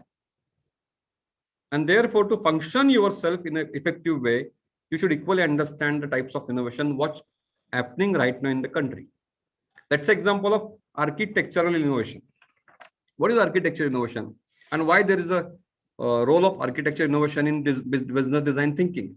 There is a role. Design thinking is what? Design thinking is nothing but understanding your customer, understanding their experiences, user experiences, and offering the benefits through which customer can remain happy, remain satisfied, remain delighted. How companies are working on that domain? Whether their innovations are really dealing with such kind of things, that we're supposed to understand. Architectural innovations, when I'm talking about innovation part, because later we are going to see the businesses, entrepreneurship, how innovations and entrepreneurships are different, how they work together. That also we are going to see in coming slides. Architectural innovations in nothing but new products or services using existing technology. Try to understand. New product and services use existing technology to create new markets. That is the logic behind this. Existing technology use करना है और नया market खोलना है. Architectural technology, architectural innovation. And this is the effective understanding of a business designer कि उसे करना क्या है. अगर मुझे पता ही नहीं कि what I am going to do, how I am going to work, or which product I am going to deal, how I am going to plan it out. So therefore, the business designers, business architects, business engineers should understand the importance of innovation, should understand their product falls under which category of innovation and what kind of innovation should be carried out further for the development of business. There are a number of examples we can consider under architectural innovations because we generally use the existing technology only. Let's say example, solar technology, solar products. What is the common thing in solar products? Solar energy. Different products, but common thing, solar energy. Architectural innovations. Very simple. You can utilize our brain, we can plan certain things like that. Smartwatches. Right now, people are using smartwatches. What is the common technology? Cell phone technology they are using actually. Smartwatch is a different product, different market, different need, different customers. Cell phone is a different product, different need, different customers. But they use the same technology to create smartwatches. Architectural innovations. Magic. There are n number of companies following such kind of things. Let's say example of printer. Right now we are having printer at our desktops. Previously it was a big Xerox machine. Right now it's a printer. Architectural technology. Common functional is same. So we're supposed to understand what kind of technology parameters we are using. And that is the best important part. Now, when I'm talking about the incremental innovations, what is incremental? Simple thing. Incremental innovation is what? Incremental innovation doesn't create new market. Try to understand. It doesn't create new market. Rather, it updates the existing product, which is there in your hand. Let's say example, your laptop. Let's say example, your television. Let's say example of your mobile phones. Core functions are same, but models has been changed. Models has been modified. iPhone, let's say example. N number of modifications, incremental innovations. Very simply. Are they creating new market? Probably no. But in existing product market, they are offering different other products to the customers. And this is also design thinking because they know they don't want to lose their customers. So how to make customers happy rather than entering in new market, create your existing customers more happy with new versions. This is also business design thinking. And that we're supposed to understand ki mujhe karna kya hai. That's why there such kind of innovations makes you understand ki what we supposed to plan in terms of designing of a business, designing of a concept. Because my concept is over here to make you eligible for execution of effective knowledge of business design thinking. And this is right now I'm doing the same thing. So incremental innovation doesn't create new market because they offer more products by keeping the core functionality common. You can check television, as I said, 50-inch television, 75-inch television, LED television, curved television, whatever it may be, functions are same. And we are paying higher price because we are getting the higher products. Same thing Apple is doing, same thing many companies are doing right now. And this is incremental innovation. Very simply. When I'm talking about transformational innovation, it transforms the entire thing which other fails. Just like airline is a kind of transformation which changed the entire communication systems, traveling systems. Usually people used to travel at land, whether it is road, rail or sea. But airline directly flying over the land transformation in entire communication system. Such kind of innovations are also happening over there. Again, when I'm talking about the breakthrough innovations, name suggests that something unique identifications was there, just like take example of COVID shield, co-vaccine, breakthrough innovations. People were suffering, pandemic was there, and no medicines. People were having COVID shield, co-vaccines, Pfizer, Moderna, n number of companies came with the different solution that could be the breakthrough solutions, breakthrough innovations. And that we also supposed to understand, because we know you can also calculate the business these people have created. Huge market, 7 billion people. See the need of time. This is also kind of business design structure by knowing the innovation aspects. Efficiency market creating innovations. N number of cosmetic companies are available, N number of product companies are available. These companies are updating their business model over the period of time and offering more services to the customer by their innovative approaches. Just like L'Oreal. L'Oreal is a very famous cosmetic brand. N number of customers they are having throughout the globe. They launched their makeup app. Actually, it's an app only. But customers can use that makeup app to see what are the different changes they can see, they want to see to themselves. Unique idea. This kind of structures are known as the efficiency in market creating. They are creating the market. More customers they are creating. This is also kind of business design thinking. Gillette blades. Previously it was a single blade, right now 2 blade, 3 blade, up to 6 blade. Efficiency changes are there. Washing machines, N number of products we can use. So such kind of innovative approaches we're supposed to understand to know more about innovation aspects. Now, when I'm moving to the disruptive innovations, what is disruptive specifically? People are aware about Ola's. People say Ola is a disruptive, Swiggy is a disruptive, Zomato is a disruptive, N number of products we can consider. That is example. But actually what it delivers, what it adds. So generally, when I'm considering disruptive innovations, it creates a new value network, simply. And designers, the business designers, when they design the business, when they work on the innovations, when they work with the creativity, supposed to understand the meaning of disruption first. It's not about finding something unique, but something which can add a value network. And that is disruption, my friends. Through disruptions, we can convert non-customers to customer base. Very simply. N number of examples I can consider over the disruptions. Digital camera itself is a disruptions. Anything which flashes to your mind comes under category of disruptive industries. Now,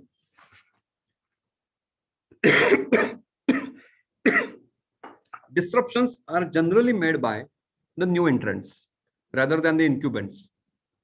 This is again something unique. So those who are planning the new kind of business should have their ability to think business in a different design way so that we can create the disruptive industries. And we as a professionals supposed to understand the importance of all these concepts. Remember this.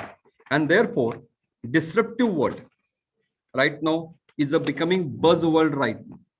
Now Tesla, if I'm taking example of Tesla, I can consider it as a disruptive product. Now why? Because Tesla came with different capabilities compared to traditional car manufacturers. That we should not forget. Now, in what parameter Tesla is different? What made Tesla to be a disruptive kind of thing? Software, battery capability, battery technology, ability to iterate quickly. That is the most important part. We should not forget which other car manufacturers fails to understand disruptive economy. Netflix, I'm taking the same example, disruption. From DVD to movie to OTT, different parameters. You are aware about the SaaS business model initiated during 2020. Right now, initially it was a failure, but right now it's a success. Disruptions. So therefore, disruptions economy is creating an economy itself right now. And we should be equally understand this cause once we plan for the business activity or business domains. Now moving to the sustainable innovations. sustainable innovations is what specifically? Sustaining innovations always modify the products with the better versions, like incremental innovations. Sustaining also works with the incremental things for the better versions of products. I can consider iPhone is a kind of disruptions when it launched, but over the period of time, it becomes a sustainable innovation product. Why? You can check.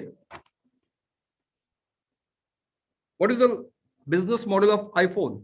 If you watch it closely, you will understand that continue to grow market slowly, and their focus is on increasing maximum profit. Check it out. When I'm going to compare Samsung and iPhone, probably market share of iPhone is less as compared to Samsung. But when it comes to the profitability, it's more. iPhone is more. And this is something unique model iPhone has adopted. So therefore, once upon a time, they were in a disruptive category. Right now, they are in sustaining capacity. Why sustaining? Because they are trying to please the customers, which they are having right now, with the better versions. And people are paying it. People are purchasing it. Same customer base probably. Those who are using the iPhone probably were going for the better versions. Sustainable innovations. So same customer segment, but increase in customer profits. That is the basic. So therefore, when I am considering such kind of innovative approaches, it triggers out our understanding of different products and different services. Now, sustaining innovation, as I want to talk to you, disruptive, sustaining, how they functions with the market, how they understand the most demanding customers, least demanding customers, how they plan out the things that should be understood by the business professionals to design the businesses effectively. And therefore, as I said, we're supposed to execute the business design knowledge in our routine activity, in whatever product you are dealing with. That is the most important part of such understanding. There are n number of products we can relate with this concept. Now, the important part, that is radical innovations. Radical innovations, in my opinion, are basically the revolutions. I generally consider radical innovations as a revolution. Now, why revolution specifically? Because radical innovations are generally rare, though it's having a similar characteristic like disruptive industries. But radical innovations are actually rare. Why? Because it uses revolutionary technology. You can check the name of this kind of radical innovations. They are different at all than disruptions. Our radical innovations are creating the market. They are changing the entire economy. They are changing the entire globe. They are changing the entire approach of the people on the globe. N number of examples we can add with this. Just like internet itself is a radical innovations. You can see over this in the diagram, which you can see on your screens right now. So over the period of time, what are the coming down lines? That also you can see on the screen. The upcoming areas of radical innovations. My friends, the meaning of innovation to plan out the businesses, to design the businesses is very important. Though it's a radical innovations, though it's a disruptive innovations, because if you understand that, then accordingly you can plan for the further plan of action, whether it is product or services or your routine work. And prior to work on design thinking, you should aware about the importance of innovation, importance of customer, importance of processes, and accordingly you can deal or you can justify the innovative approaches. Various kinds of innovations are happening in this globe. There are social innovations, there are business model innovations. You can take a simple chai can be an innovation. They are getting huge amount of returns. Why? Because their approach was different. They designed the concept in a such way that people start believing on the product and they are purchasing. N number of companies, N number of products are working in this domain right now. In Pune also, you can see the Evole Chai, Zaika, MBA Chai Wala, Chai Sutta Bar. Various examples we can consider.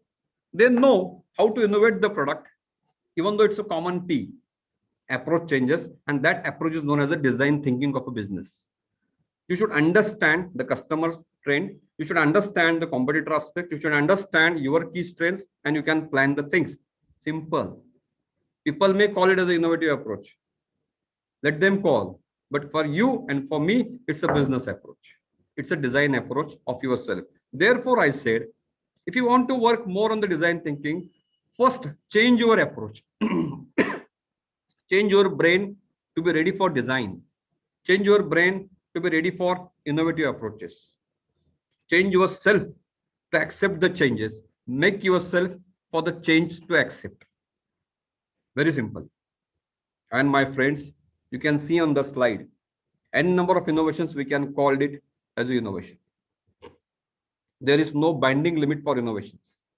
Innovations could be anything. Anything you can offer to the customers. I am taking one simple example. iPhone, iTunes. When iTunes was launched specifically, I always call it as a disaggregation model. iTunes, because prior to iTunes, if you want to listen a specific track, you're supposed to purchase the entire album. iTunes break that. They disaggregate the model and they start selling the single track. It become hits. Spotify right now doing the same thing. They remove the entire intermediaries from the business, and that understanding of business is nothing but design thinking of a business. And to think that you should have a strong base of innovation with you, strong base of creativity with you, strong base of business knowledge with you, then only effectively you can plan it out. Therefore, my friends, when we work equally on innovations, simultaneously, rather than to be in more technical side, you should be on commercial side also, because anyhow, you are going to execute the same thing in market. And market works on the principle of economics and business. Very simple. So whatever innovations, we are going to plan it out. We should be ready to make it outcome oriented, considering the business domain. Therefore, innovations, creativity, and entrepreneurship should work hand in hand for the excellent business design systems. And generally, when we consider that, the importance of entrepreneurship itself is important, because even though you don't have innovative products, still you can market the product in accordingly so that you can be number one. Now, how we can be number one? That also we are going to see. So when I consider all these parameters, whatever part you can read in the screen, we all know the important point of all these things. But have we started any step toward this? Have you worked any parameter out of this? Probably no. Because we are happy with our own set of life. I don't know why people are having such kind of mindsets with them. But when it comes to the domain specific something, yeah, extra domain specific, you're supposed to understand the important part of all this parameter. Today, we are talking about the innovation entrepreneurship. Whatever I wrote over there, everybody knows the detailed meaning of that. My concern is not that. My concern is how you are utilizing this, how you initiated that, how you start executing the things in such parameters. That makes you different. That makes you a true business designer, because no business is concerned about what theory you are going to train them. Businesses are asking, show me the returns, show me the results, show me the outcomes, show me the profits, show me the revenue, show me the turnover. The language is like this. So you need to be the entrepreneur. Even though you're an innovative mindset person, you should equally understand the entrepreneurship first. And therefore, to work on that entrepreneurship model, you should equally important stress more on innovation, creativity, types of innovation, designing concepts, and all that parameters. So again, I'm using the word holistic approach should be there to plan out your innovation and entrepreneurship simply. So why I'm using the word entrepreneurship again in this domain. Now you can see the specific logo, you can simply recognize the upper logos, McDonald's, Walmart, and Ford. Are these products really innovative? Probably no. Are these disruptive innovations? Probably no. Are there radical innovations? Probably no. Are these sustainable innovations? Probably no. Then what makes this product successful? That also we're supposed to understand. Being a business designer, being a design thinking, study oriented knowledge, or being a study related to the innovation and entrepreneurship. McDonald's, known for the burgers, Ray Kroc, who initiated this McDonald's business throughout the globe. But Ray Kroc didn't invent the burger. Henry Ford didn't invent the car. Sam Walton didn't invent the retail. It was already there. It's their approach made this business #1 in entire globe. And that is design thinking, my friends. It's your approach. How you are making common products more successful, that's your knowledge. And therefore, innovation, entrepreneurship should work frequently, should work in hand, my friends. Now, all these products are global products. Nobody was the original inventor of this company. It was already invented. They only locate the opportunity, how we can market that concepts in a different way. And the different way is known as the design thinking, because they are connected with the customers and customers are enjoying the products. Companies are getting huge returns, and that is the outcome. All kind of companies working on this domain only. Not a single company on this earth doing a thing for the social service. No doubt, there are certain exceptions. But ultimate benefit is what? Customer engagement, customer connect, and customer retention. And they are doing well. So even though you don't have the innovative products, don't worry about anything. Your approach you can change, and you can be the successful person. Now, take the following examples. How these companies changed the entire industries. I can consider the paradigm shifts by the following industries. You can take example.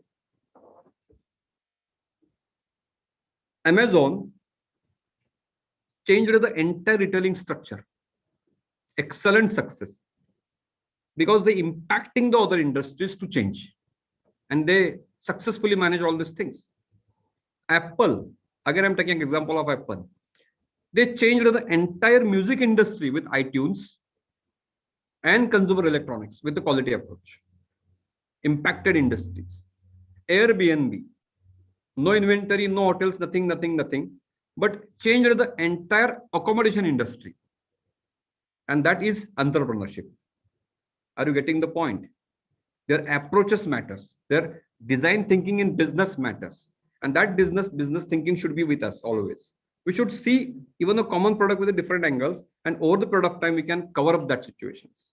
Uber, as I was taking the example again and again, they changed the entire taxi business. And such kind of shifts should be there with you always when you work with the industrial approaches. Now, these giant technological companies, all you are aware about that. Google, you can see, and all we are using the services of all these companies. Rather, these companies knows what we are doing right now also. The importance of data, the importance of control they are having over our self. Simply, these companies can track us, what we are doing right now. So even though their success about technology base, these companies are creating new markets. They created the new industries, and that industries are supporting other players to do the businesses. Therefore, we should not forget all these characteristics by companies. And if you are working as a business consultant for any company, change your approaches to be like them only. How? Now, Google, you know everyone. Google knows everyone because everything is available on Google. But that is not the story, na? Google changed the entire advertising structure with the invention of AdWord.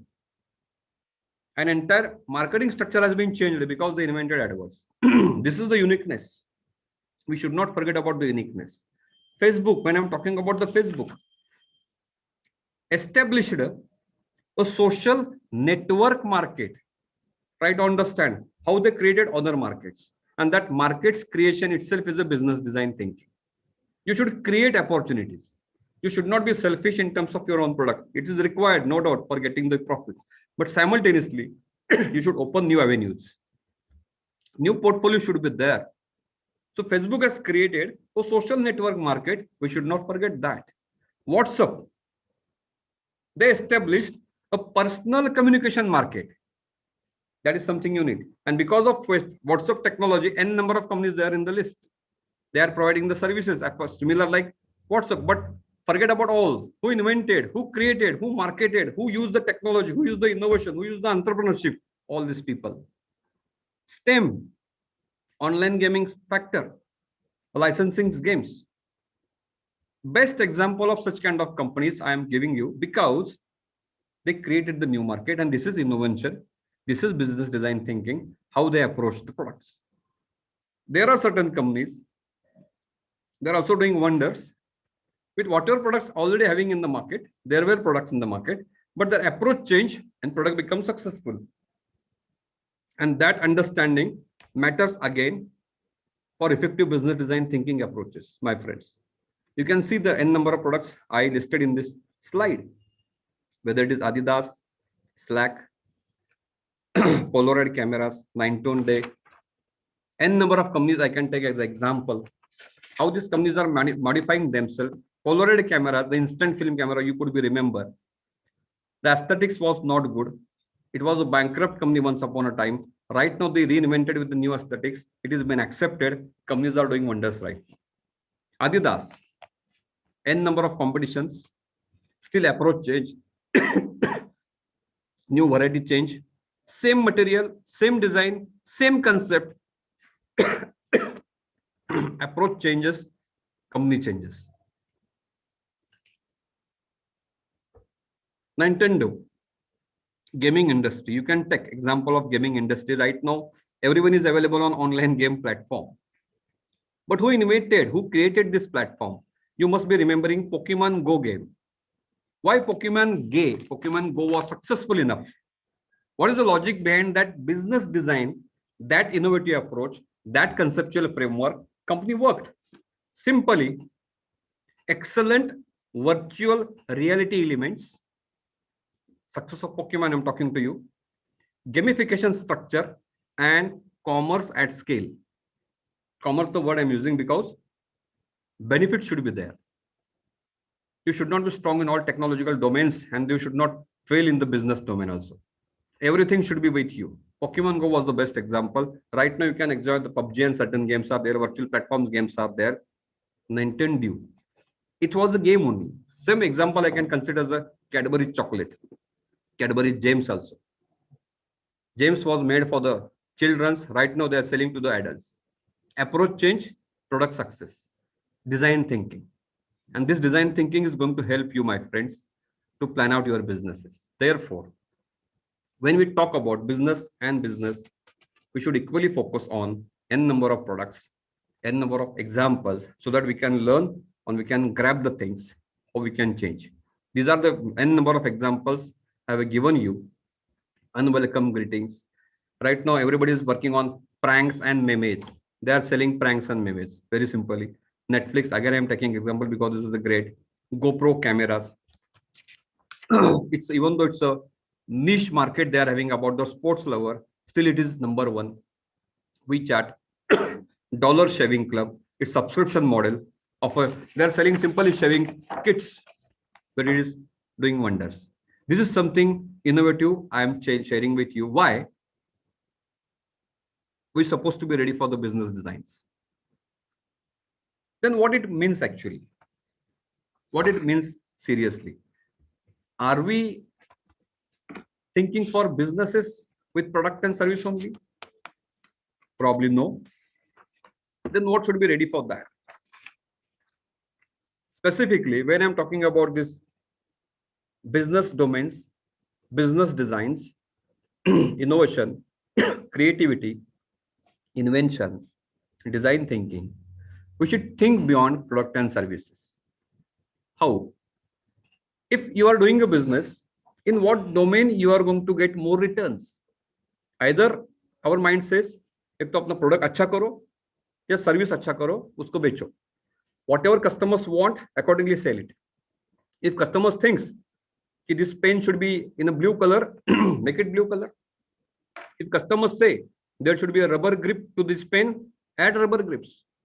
But is it only way to modify your company, update your revenues?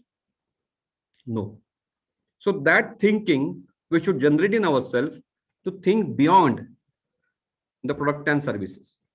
How we can check it out, how we can plan it out, that our approach of business should change. These are certain examples through which we can change our approaches. Yeah, we can change the design system of our businesses towards the expected outcome. It's not about every time you're going to change your product. It's not about every time you change going to change about your services. But the true design thinking lies in understanding innovations, understanding business, and changing other than product and services to get the outcomes, to get the returns. Take example of profit model innovation. If you are selling this common kind of products, common kind of services, how you can make money? That is the most important part. And that should be the innovative approaches we should create. I'm taking one example over here. Fortnite is a gaming platform available on webs. You can check it out. Why Fortnite is successful? Fortnite is not selling anything unique product. They are selling the game only. That too online game. It's a free game offered free to the all people, those who want to play. But where they charge amount because whatever characters are available in that game, for the effective cosmetics, company charge only amount. And through cosmetics, they are earning huge money. Fortnite is a popular game. You can ask your kids, probably they are playing the game right now. And through cosmetic selling, companies are earning huge amount of profit. See the approach. This is called a profit model innovation. Common product, common service, everything is common, but approach, innovative approach in selling the profit or getting the profit because they know what to change. And that is expected by such kind of FDPs. We should change our thought process so that we can utilize the knowledge in routine work. When I'm talking about the network innovation, what does it stand? Network. Generally, when I'm considering business, people are having fear of competitors. कि मेरा competitor मुझे मार देगा, मेरा competitor मेरा product को खराब कर देगा. अरे why you are worrying? Rather, you should work with a network. You will get the more exposure. You can enjoy the harmony or you can enjoy the synergy of your competitor also. Your approach should be changed, and that approach is nothing but your design thinking, my friends. Because design thinking in your observations, design thinking your understanding, design thinking your business study is your design thinking. Nothing but that. Because once you are in business, you should get returns. You should not do business in a social service way. Whatever time, energy you are invested, it should be returned. And that is the first sign of business. Whenever we do consult business, we believe in this. No money from your own pocket, rather money should be invested by somebody else's pocket and you should enjoy the benefits. And that is business. So network innovations, how you connect with others to create value. That is the message I want to give to you. Now there are certain examples. Let's say example, Microsoft Office 365. I think all of us are using that. What are the competitors of Microsoft? It's Google, it's Apple, or some technology companies. These are competitors. But you can check. Office 365 is available on Google Play Store and Apple App Store. So company is selling their product on competitors' platform. Network innovation. अगर उन्होंने बेचा ही नहीं होता तो शायद Microsoft को ध्यान देना पड़ता अपने अपने खुद की कंपनी के लिए. But they are utilizing the competitors' platform to sell the product. Network innovation. Huge example. Ford and Volkswagen, competitors to each other, but they collaborated for effective self-driving cars under the brand of Argo. Network innovations. So n number of examples are there. They're not changing their products. They're not changing their services. Rather, they're changing the network for the getting the business. And this is business design thinking, my friends, which we're supposed to understand. Moving towards structure innovation. What is structure? Every business, they are having specific hierarchy, specific manpower, specific roles, specific structure, specific rules, specific HR policy. That creates a business, that creates a structure. But are we ready to change that structure so that we can utilize our manpower or our human assets in an effective way? The talent which work for you, are you utilizing that? Probably no, because still we are following the rules of 9 to 5 work in office. No doubt it's a need of time. But can we make it more innovative? There are companies who are utilizing such kind of concepts and making the businesses in an excellent way, running the business on an excellent way. One company I remember in this concept, Perpetual Guardian, you can Google, New Zealand-based financial organization. They initiated a concept of 4 days a week. Right now it's a fashion. Every industry is thinking right now 4 days a week. 4 days you're supposed to work, 3 days you're supposed to have holidays. Netflix, unlimited vacations. The tagline they used is unlimited vacations. People can enjoy their vacations, but they are responsible for their products. They are responsible for their task. Are we utilizing such kind of system so that we can use our talent and asset in an effective way?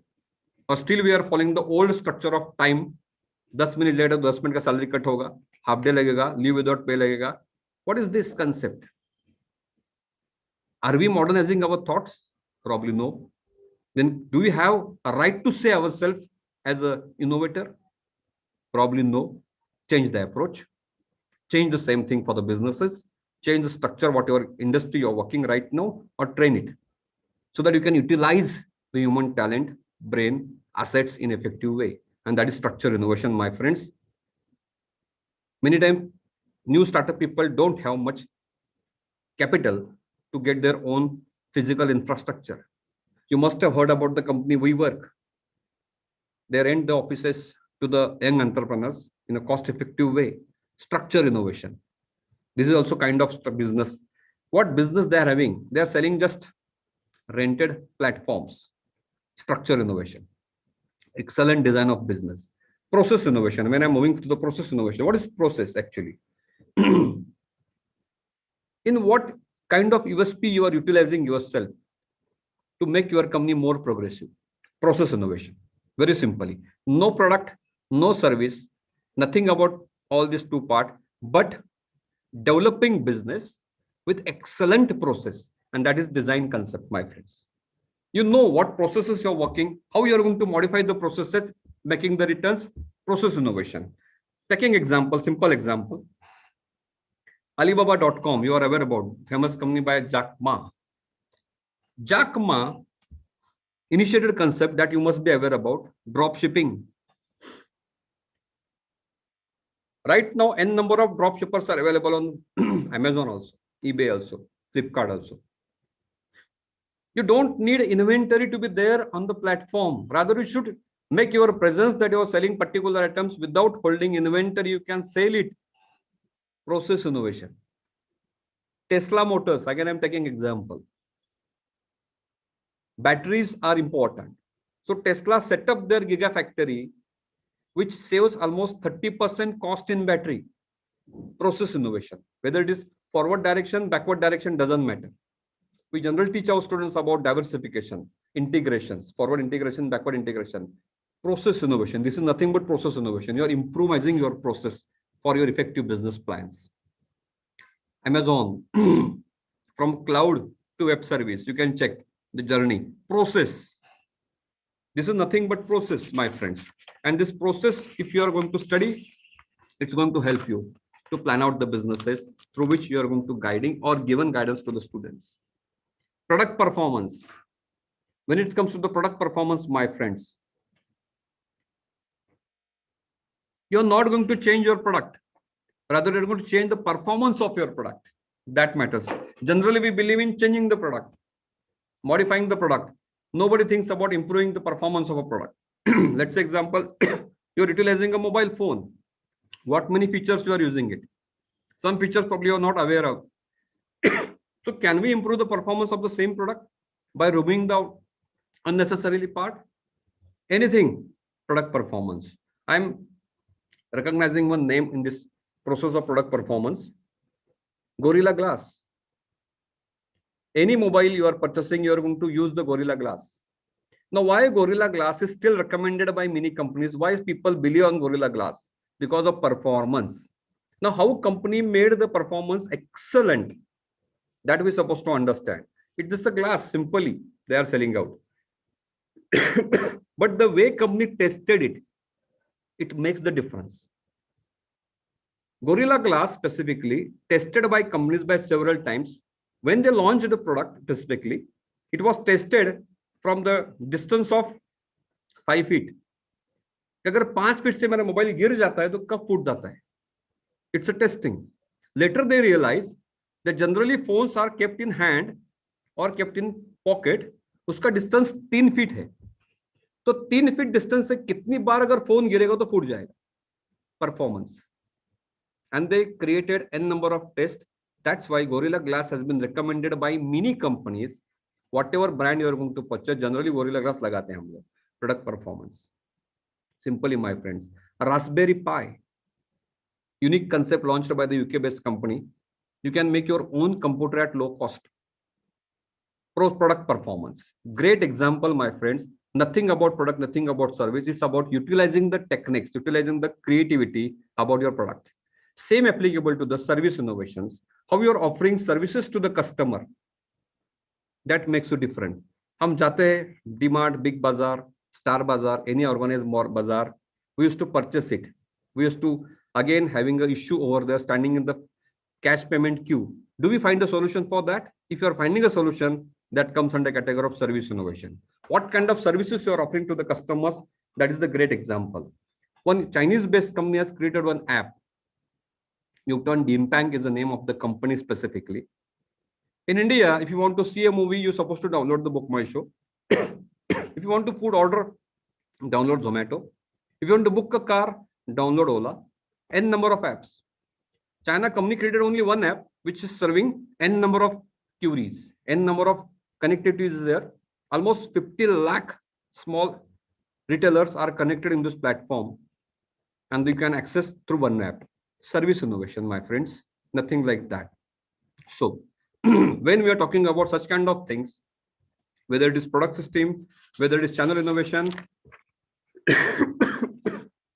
how you are connecting with customers, that matters. So generally, when I consider this, that people say that we're supposed to innovate, we're supposed to modify, we're supposed to do that. No need. You're supposed to understand, my friend, that this is something expected by companies as a business design thinkers. And design thinking is specifically make you eligible to leverage all the benefits to grow your businesses, my friend. Therefore, we're supposed to understand what is the use of this, how you can utilize the design thinking in the routine concept. That's why from the morning session, I said, you need to utilize your design approaches by solving minimum problems. Whatever problems you're routinely facing, change the approaches, change the structure. Ultimately, you can change the design thinking process for your organization. And my friends, it's nothing possible if you plan to make a system, because system is very important in this process. I have given some examples of such kind of hierarchy model in the effectiveness of design system. That design system could be anything. It could be anything as per the requirement of the business, as per the requirement of your organization where you work. But the role of designer in this process is very, very, very important, my friends. And that we're supposed to understand. Sir, how much time we are having right now? Sir, 5 to 10 minutes, sir, we can. Oh, very sorry. Achha, achha. 5 to 10 minutes. I'll cover up. Okay. Yeah. Yes, sir. So the system which I am showing right now, that could be used by many organizations or many, as per the need of time, we can change it, we can modify it. This is the kind of example I'm giving to you for a successful business design. Now, when it comes to design system, how basically companies are coming forward with design approaches. So this is one unique system, unique model I just want to discuss with you. N number of design companies are working with their product and services, whether it is obsolete, adaptable, robust, optimized, N number of things are there. The main important aspects I like is about planned obsolescence. This is the unique approach of a company in design structure, that because of this kind of structure, they are utilizing the more benefits. Planned obsolescence, we can simply say. You must have heard a popular name, that is Apple. I'm taking example of Apple. Why I'm taking example of Apple again and again? Simply, people, those who are using the Apple phone, they must be know that Apple is having PATIL of screws, which is not generally opened by the regular screwdrivers. To open that PATIL of screws, you're supposed to visit the Apple store. It is planned actually. And planned obsolescence is a kind of design concept through which they minimize the lifespan of the product. They expect that customer should, rather than replacing, customer should purchase new purchase, and they can increase the sales volume. This is planned way. You can take example of many toys probably you are utilizing for your children's, having plastic screws. Rather than plastic screws, अगर वहाँ पे metal screws होता तो शायद वो toy ज़्यादा दिन चलता. Purposefully they are using plastic screws. Design concept. PATIL of screws used by the Apple, same structure, to avoid repair by the customers. Customers are unable to repair by their own, rather they should keep the phone to the Apple stores for the repair. Durability, I'm taking example of the screwdrivers and screw irreplaceable batteries. Rather, Apple has initiated this concept in the year 2000 that phone batteries, laptop batteries should not be replaceable. Why? So that customer can purchase new product. Try to understand the importance of planned obsolescence, which is I am giving right now, because this is also kind of design thinking we should have in our mind, how companies are doing it. Some way company doing a systematic way, just like software updates. If you're using a phone, if you're using older phone, software updates are not easily available. And software updates are making your phone slow if it is the old version. It is applicable by all leading companies, including Google also. Pixel 3, Pixel 3X, Pixel 4. What is this? All systems are designed by that. Even scum branded companies like Nike also following this planned obsolescence. Randomly, in the terms of product, sneaker, only change in cloth, only change in design, product has been launched as new and people are purchasing as a new product. It's nothing but perceived planned obsolescence, my friends. This is also a way of planned obsolescence we're supposed to understand as a part and parcel of design thinking. And this will help us to understand. I'm using the word legal. Right now, government is saying that there should be maximum stress given for the e-cars. What does it mean? That old petrol and diesel cars should be discarded. Planned obsolescence. Try to understand. There is no legal structure right now in India still, but government itself, they are promoting the legal planned obsolescence, that you should not use the old cars.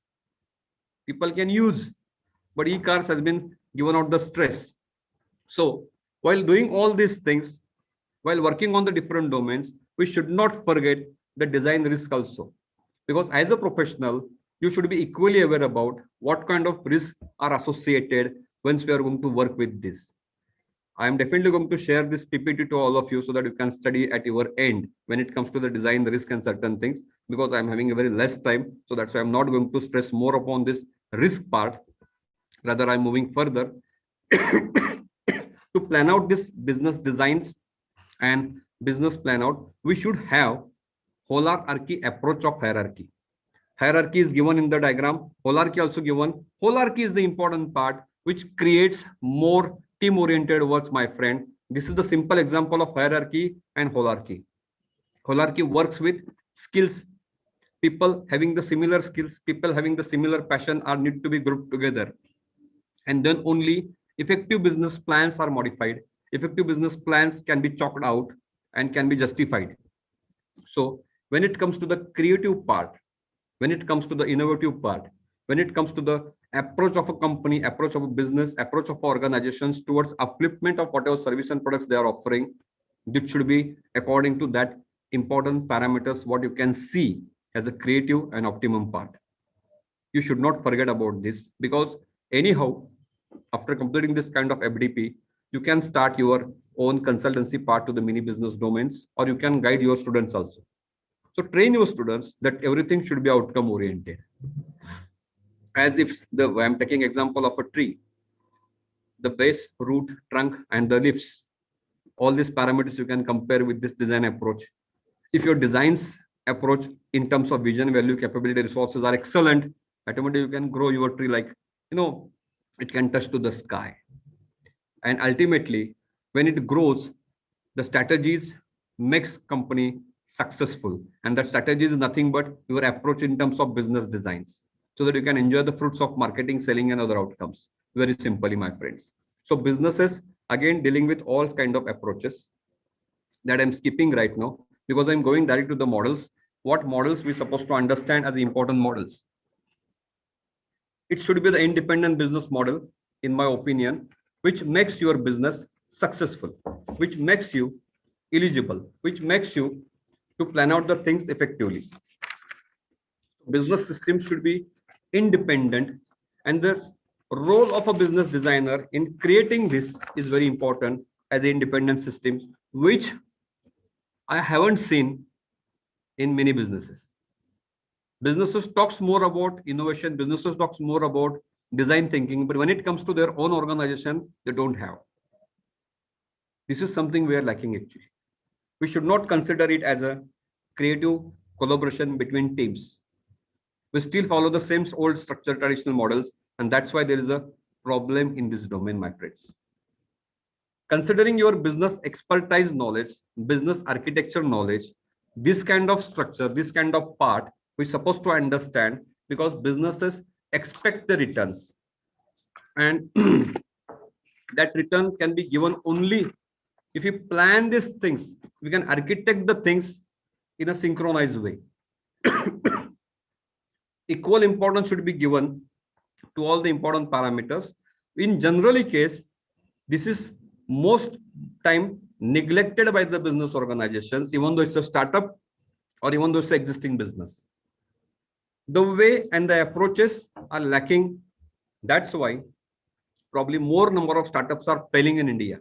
You can see almost 80 to 90% startups generally fail within first 5 years. What is the logic behind that? The logic is only wrong architecture of business. And therefore, we're supposed to change the mindset model from traditional to digital. Because anyhow, once I'm talking about the radical innovations which are coming in the future, we should be ready in that domain, in that tech support, so that we can plan our business effectively. These are certain tools and the domains of business which are supposed to show you, because all these parameters also are quite important for designing part and designing structures, my friends. Whether it is your simple ERP, whether it is your simple CRM tool, or whether it is your customer interface model which create real value to the product technologies. All these parameters should be equally planned in accordingly. These are certain standard tools which we consider when it comes to the business designing or design part for existing business or a new business. Basically, the operating models, the model capability, what we are using actually, your responsibility structure of a businesses, minimum governance which you require to run the show, and development flows. Some models I am going to suggest to you over here, how these models are supporting your businesses to plan out your design thinking or design approaches in an effective way. Because ultimately business should make the returns, make the outcomes, and such kind of operating models will support your development part also, service part also, and different portfolios in terms of innovation also. Because creativity, innovations, and development goes hand in hand, and that should create an outcome which is service domain outcome for the customers. Such kind of capability models which are going to support. Due to time constraint, I am making it brief actually. Rather, this kind of tools need to be understood by the participants in an effective way, but time constraints are there. That's why I'm minimizing the my discussion, and I'm sharing this PPT to all of you. Henceforth, in case any you need any more suggestions, I'm definitely available. We can connect. So, capability model describes what kind of outcomes, strategy, demand disciplines should be reconciled, should be reconnected, so that return should be there. And this is actually original part which we actually work on business design systems when it comes to the planning stage or strategy formulation stage. This capability model also we create on different parameters effectively. Why? We should not hire people because they are skill oriented. What kind of passions they hold, what kind of connectivity they hold, what kind of skill sets they have, how they are connecting with each other, how we can meet an effective team, how we can use their key measurement aspects. All these parameters we're supposed to consider while preparing the roles and responsibility model, which we generally don't have. Eligible person and capable person, two different persons are there. Desirable person, again different parameters. So what stress should be given to plan the models which run the show? That also need to be understood in a well-defined way. And there something we are missing actually in the coming days right now. As we are aware about the industrial evolution, again question you're supposed to ask, are we ready really? Are we really ready for the industry 4.0? Or if we are ready for industry 4.0, what are the skill gaps we have right now? What are the parameters we are lacking actually, and how we can make it opportunity oriented industry 4.0? Probably we're supposed to work on this, because business design thinking and innovation creativity also going to be hand in hand in industry 4.0. And for that, effectively, we need to design education 4.0, my friends. And probably this is the most important part which makes us capable for upcoming 20 years, because you are aware about NEP 2020 is already started, and what changes is going to impact on us is related to education 4.0. Nobody is going to talk on that, and that you're supposed to talk, because we are creating a generation which can going to lead all these parameters in business, my friends. So I don't want to stress more on the particular parameters because already it's quite late from my side. So with this, I'm going to conclude over here and over to the organizers.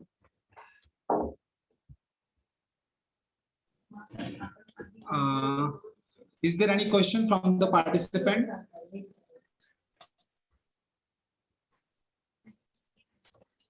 I request participant, if any questions, you can unmute yourself and you can directly ask the question. I think it's quite late, sir. That's why post sessions are generally creating problems actually. I can understand, because people are standing from sitting from the session since morning, and it's difficult for them to cope up again, grasp the things that turn post lunch. It's quite difficult. I can understand. Excuse me, sir. Gururaj sir, thank you so much Yes. for that wonderful informative session. I have posted my query in the chat box as well. I missed on the name of the Chinese company that you were mentioning, which has launched one app via which they perform all the actions. If you could write the spelling, I'll spell you the exact spelling. Yeah, so you can put it in the chat box, sir, and I'll. Yeah, definitely. I'll put it out. Don't worry. Yeah, thank you so much, sir. Yes. Actually, because of time constraint, I could not justify the remaining part because I have to cover up the session. Ultimately, the most important part was the design concept, which I showed you in graphical way, basically. That we're supposed to understand, because we can execute the same thing when it comes to any project or any consultancy. And in my opinion, the faculty member should be act as a consultant, because we are excellent in our teaching domain. When it comes to the industry orientation, we should be connect with the industry, and industrial problems are different problems than whatever we used to teach in the academics. And their design thinking actually you are going to utilize. Okay, so that's why probably next time when we could get an opportunity to interact with each other, I'll definitely available so that we can connect with such kind of more interesting sessions of actual executions of design thinking. Gururaj sir. Yes. There is one question from the participant. How to motivate students for changing mindset from job oriented to startup oriented? The biggest challenge faced. Okay, that's a good question. Basically, first, generally we used to teach startups in academics. Basically, what are our role models? Steve Jobs, Jeff Bezos, Bill Gates. That kind of examples we generally portray in our campus also. Okay, Bill Gates ne aisa kiya tha, isne aisa kiya tha. Why we are giving them untouchable limitations why we are giving them the examples which a general person unable to touch. Rather, we should giving an example कि भाई एक person ने ये छोटा business किया था, right now successful है. You should portray that person over there. Bill Gates लगाते अच्छी बात है, हम लोग बुरा नहीं है. But is it really attainable heights? Probably no. This is the mindset we are creating. Second thing, from childhood we are creating our mindset, our children's. देख बेटा, तुम्हें ऐसा जॉब करेंगे तो तुम्हारा करियर खराब होगा. एग्जाम्पल दे रहा हूं मैं आप लोगों को. Simply, why we are not teaching our students? Generally बोलते हैं ना हम लोग, I am a doctor, I am a lawyer, proud से बोलते हैं लोग. But our people are saying, I want to be an entrepreneur. Is any student generally saying? There are exceptional cases students are saying like that, I want to be an entrepreneur. Even faculty members doesn't support them. We supposed to support them. And in my opinion, simply, as I said earlier specifically, unattainable heights is a basic example we are giving in the education domain. Simply, students are want to do, and our education pattern believes in knowing how. Are you getting? Which actually should be showing how. Are you getting the difference? It's not about knowing how, it's about showing how. Our faculty members are really capable to show how to plan a business plan, how to drop out, how to plan out the break-even analysis. When it comes to the finance lecture, simply we can take an example. We generally teach them about theoretical aspects of Keynes or Keynesian model of economics. Are we training them with actually mortgage structure, financial market structures, investments, or other parts? Probably no. Then are we creating the mindset of students to become entrepreneur? Probably no. In my opinion, we can create a mindset of students in terms of more business projects. Even though you are not connected to the business domains, there are business surrounding to your campus. Connect with them, ask your students to go, or you as a faculty member connect with that industry, get a simple projects. आपका digital marketing करके देना है, मुझे करके देंगे हम लोग on free basis. Let your students be involved in that particular process. Train them. This is how you can be a consultant, and you can charge a minimal amount to start your own venture. Simply, my friends, we can change the mindset. And mindset is what?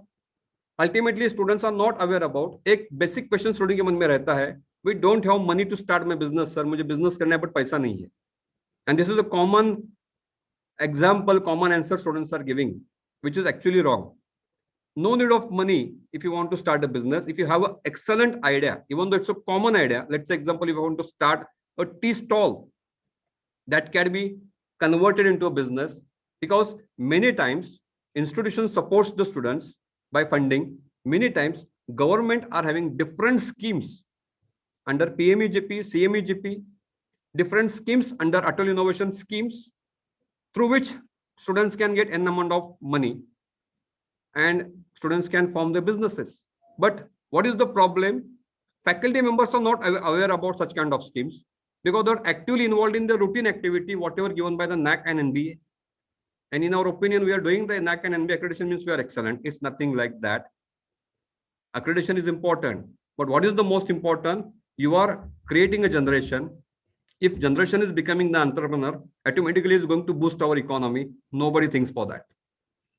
Nobody thinks to be self-reliant. If generally we observe that self-reliant word in the education on education book, but when it comes to execution, we fail. And therefore, my friends, we're supposed to understand the pain behind it. Faculty members are concerned about API index.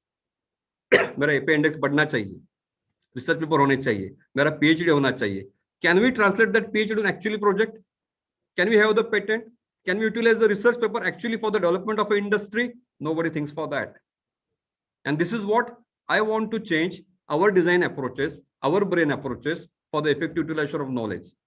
Let's start so that we can get more updates from each other. And therefore, we're supposed to collaborate with each other. Collaboration is very important. There should not be any competitor. Rather, we should work as a team, as a collaborative approach so that we can uplift the entire society. And that is what I want to say. Thank you. Thank you, sir. Yes, sir. I think there is no more questions, sir, from participant now. So I have one question. Can I ask? Yes, yes, please. Yes, ma'am. So this is Sani. I am from MITS Pharmacy Institute, Nasik. I am a basically social entrepreneur, and Yeah. I've just recently joined here to build an incubation center. So Okay. your lecture was extremely enlightening, and I would definitely like to connect with you. So can you please share your number with me? Definitely, definitely. I'm just going to put my email ID over here Oh, okay. so that you can connect. Yes. And in future also, I just want to appeal all the people, even though in some case we are weak, some case you are weak. Let's collaborate together. Yes. Thank you so much. Let's collaborate for the development of nation actually. Yes. Because in true sense, if you can enlighten our students community, they are going to be the leaders in future. And what is Yes. what NEP actually expected by us also. NEP is looking for the special teachers. It's not about routine task we are doing right now. NEP is entirely going to change the education pattern, and we should be ready for the industry orientation, because industry orientation is the utmost important part of NEP, and we should not forget that. Yes. Thank you so much, sir. Yeah. Thank you, sir, for sharing the excellent knowledgeable information to all our participants. Sir, you have enlightened us on innovative entrepreneurship in business systems and design, sir. Session was very wonderful, sir. Sir, I'm also thank you to Dr. Girdharilal, sir, for giving a valuable time for attending this session. We are grateful that you would to take time from your busy schedule to deliver this session in our FDP. Sir, I would like to take this opportunity to express my sincere gratitude and thanks on behalf of DYPMR family towards you, sir. Thank you very much, sir. Professor Gururaj Dangre, sir, thank you very much. I Yes, request sir, all sir. participants to join the session on tomorrow at 10:30 a.m. Tomorrow is the last 5th day of our FDP. Thank you very much to all participants.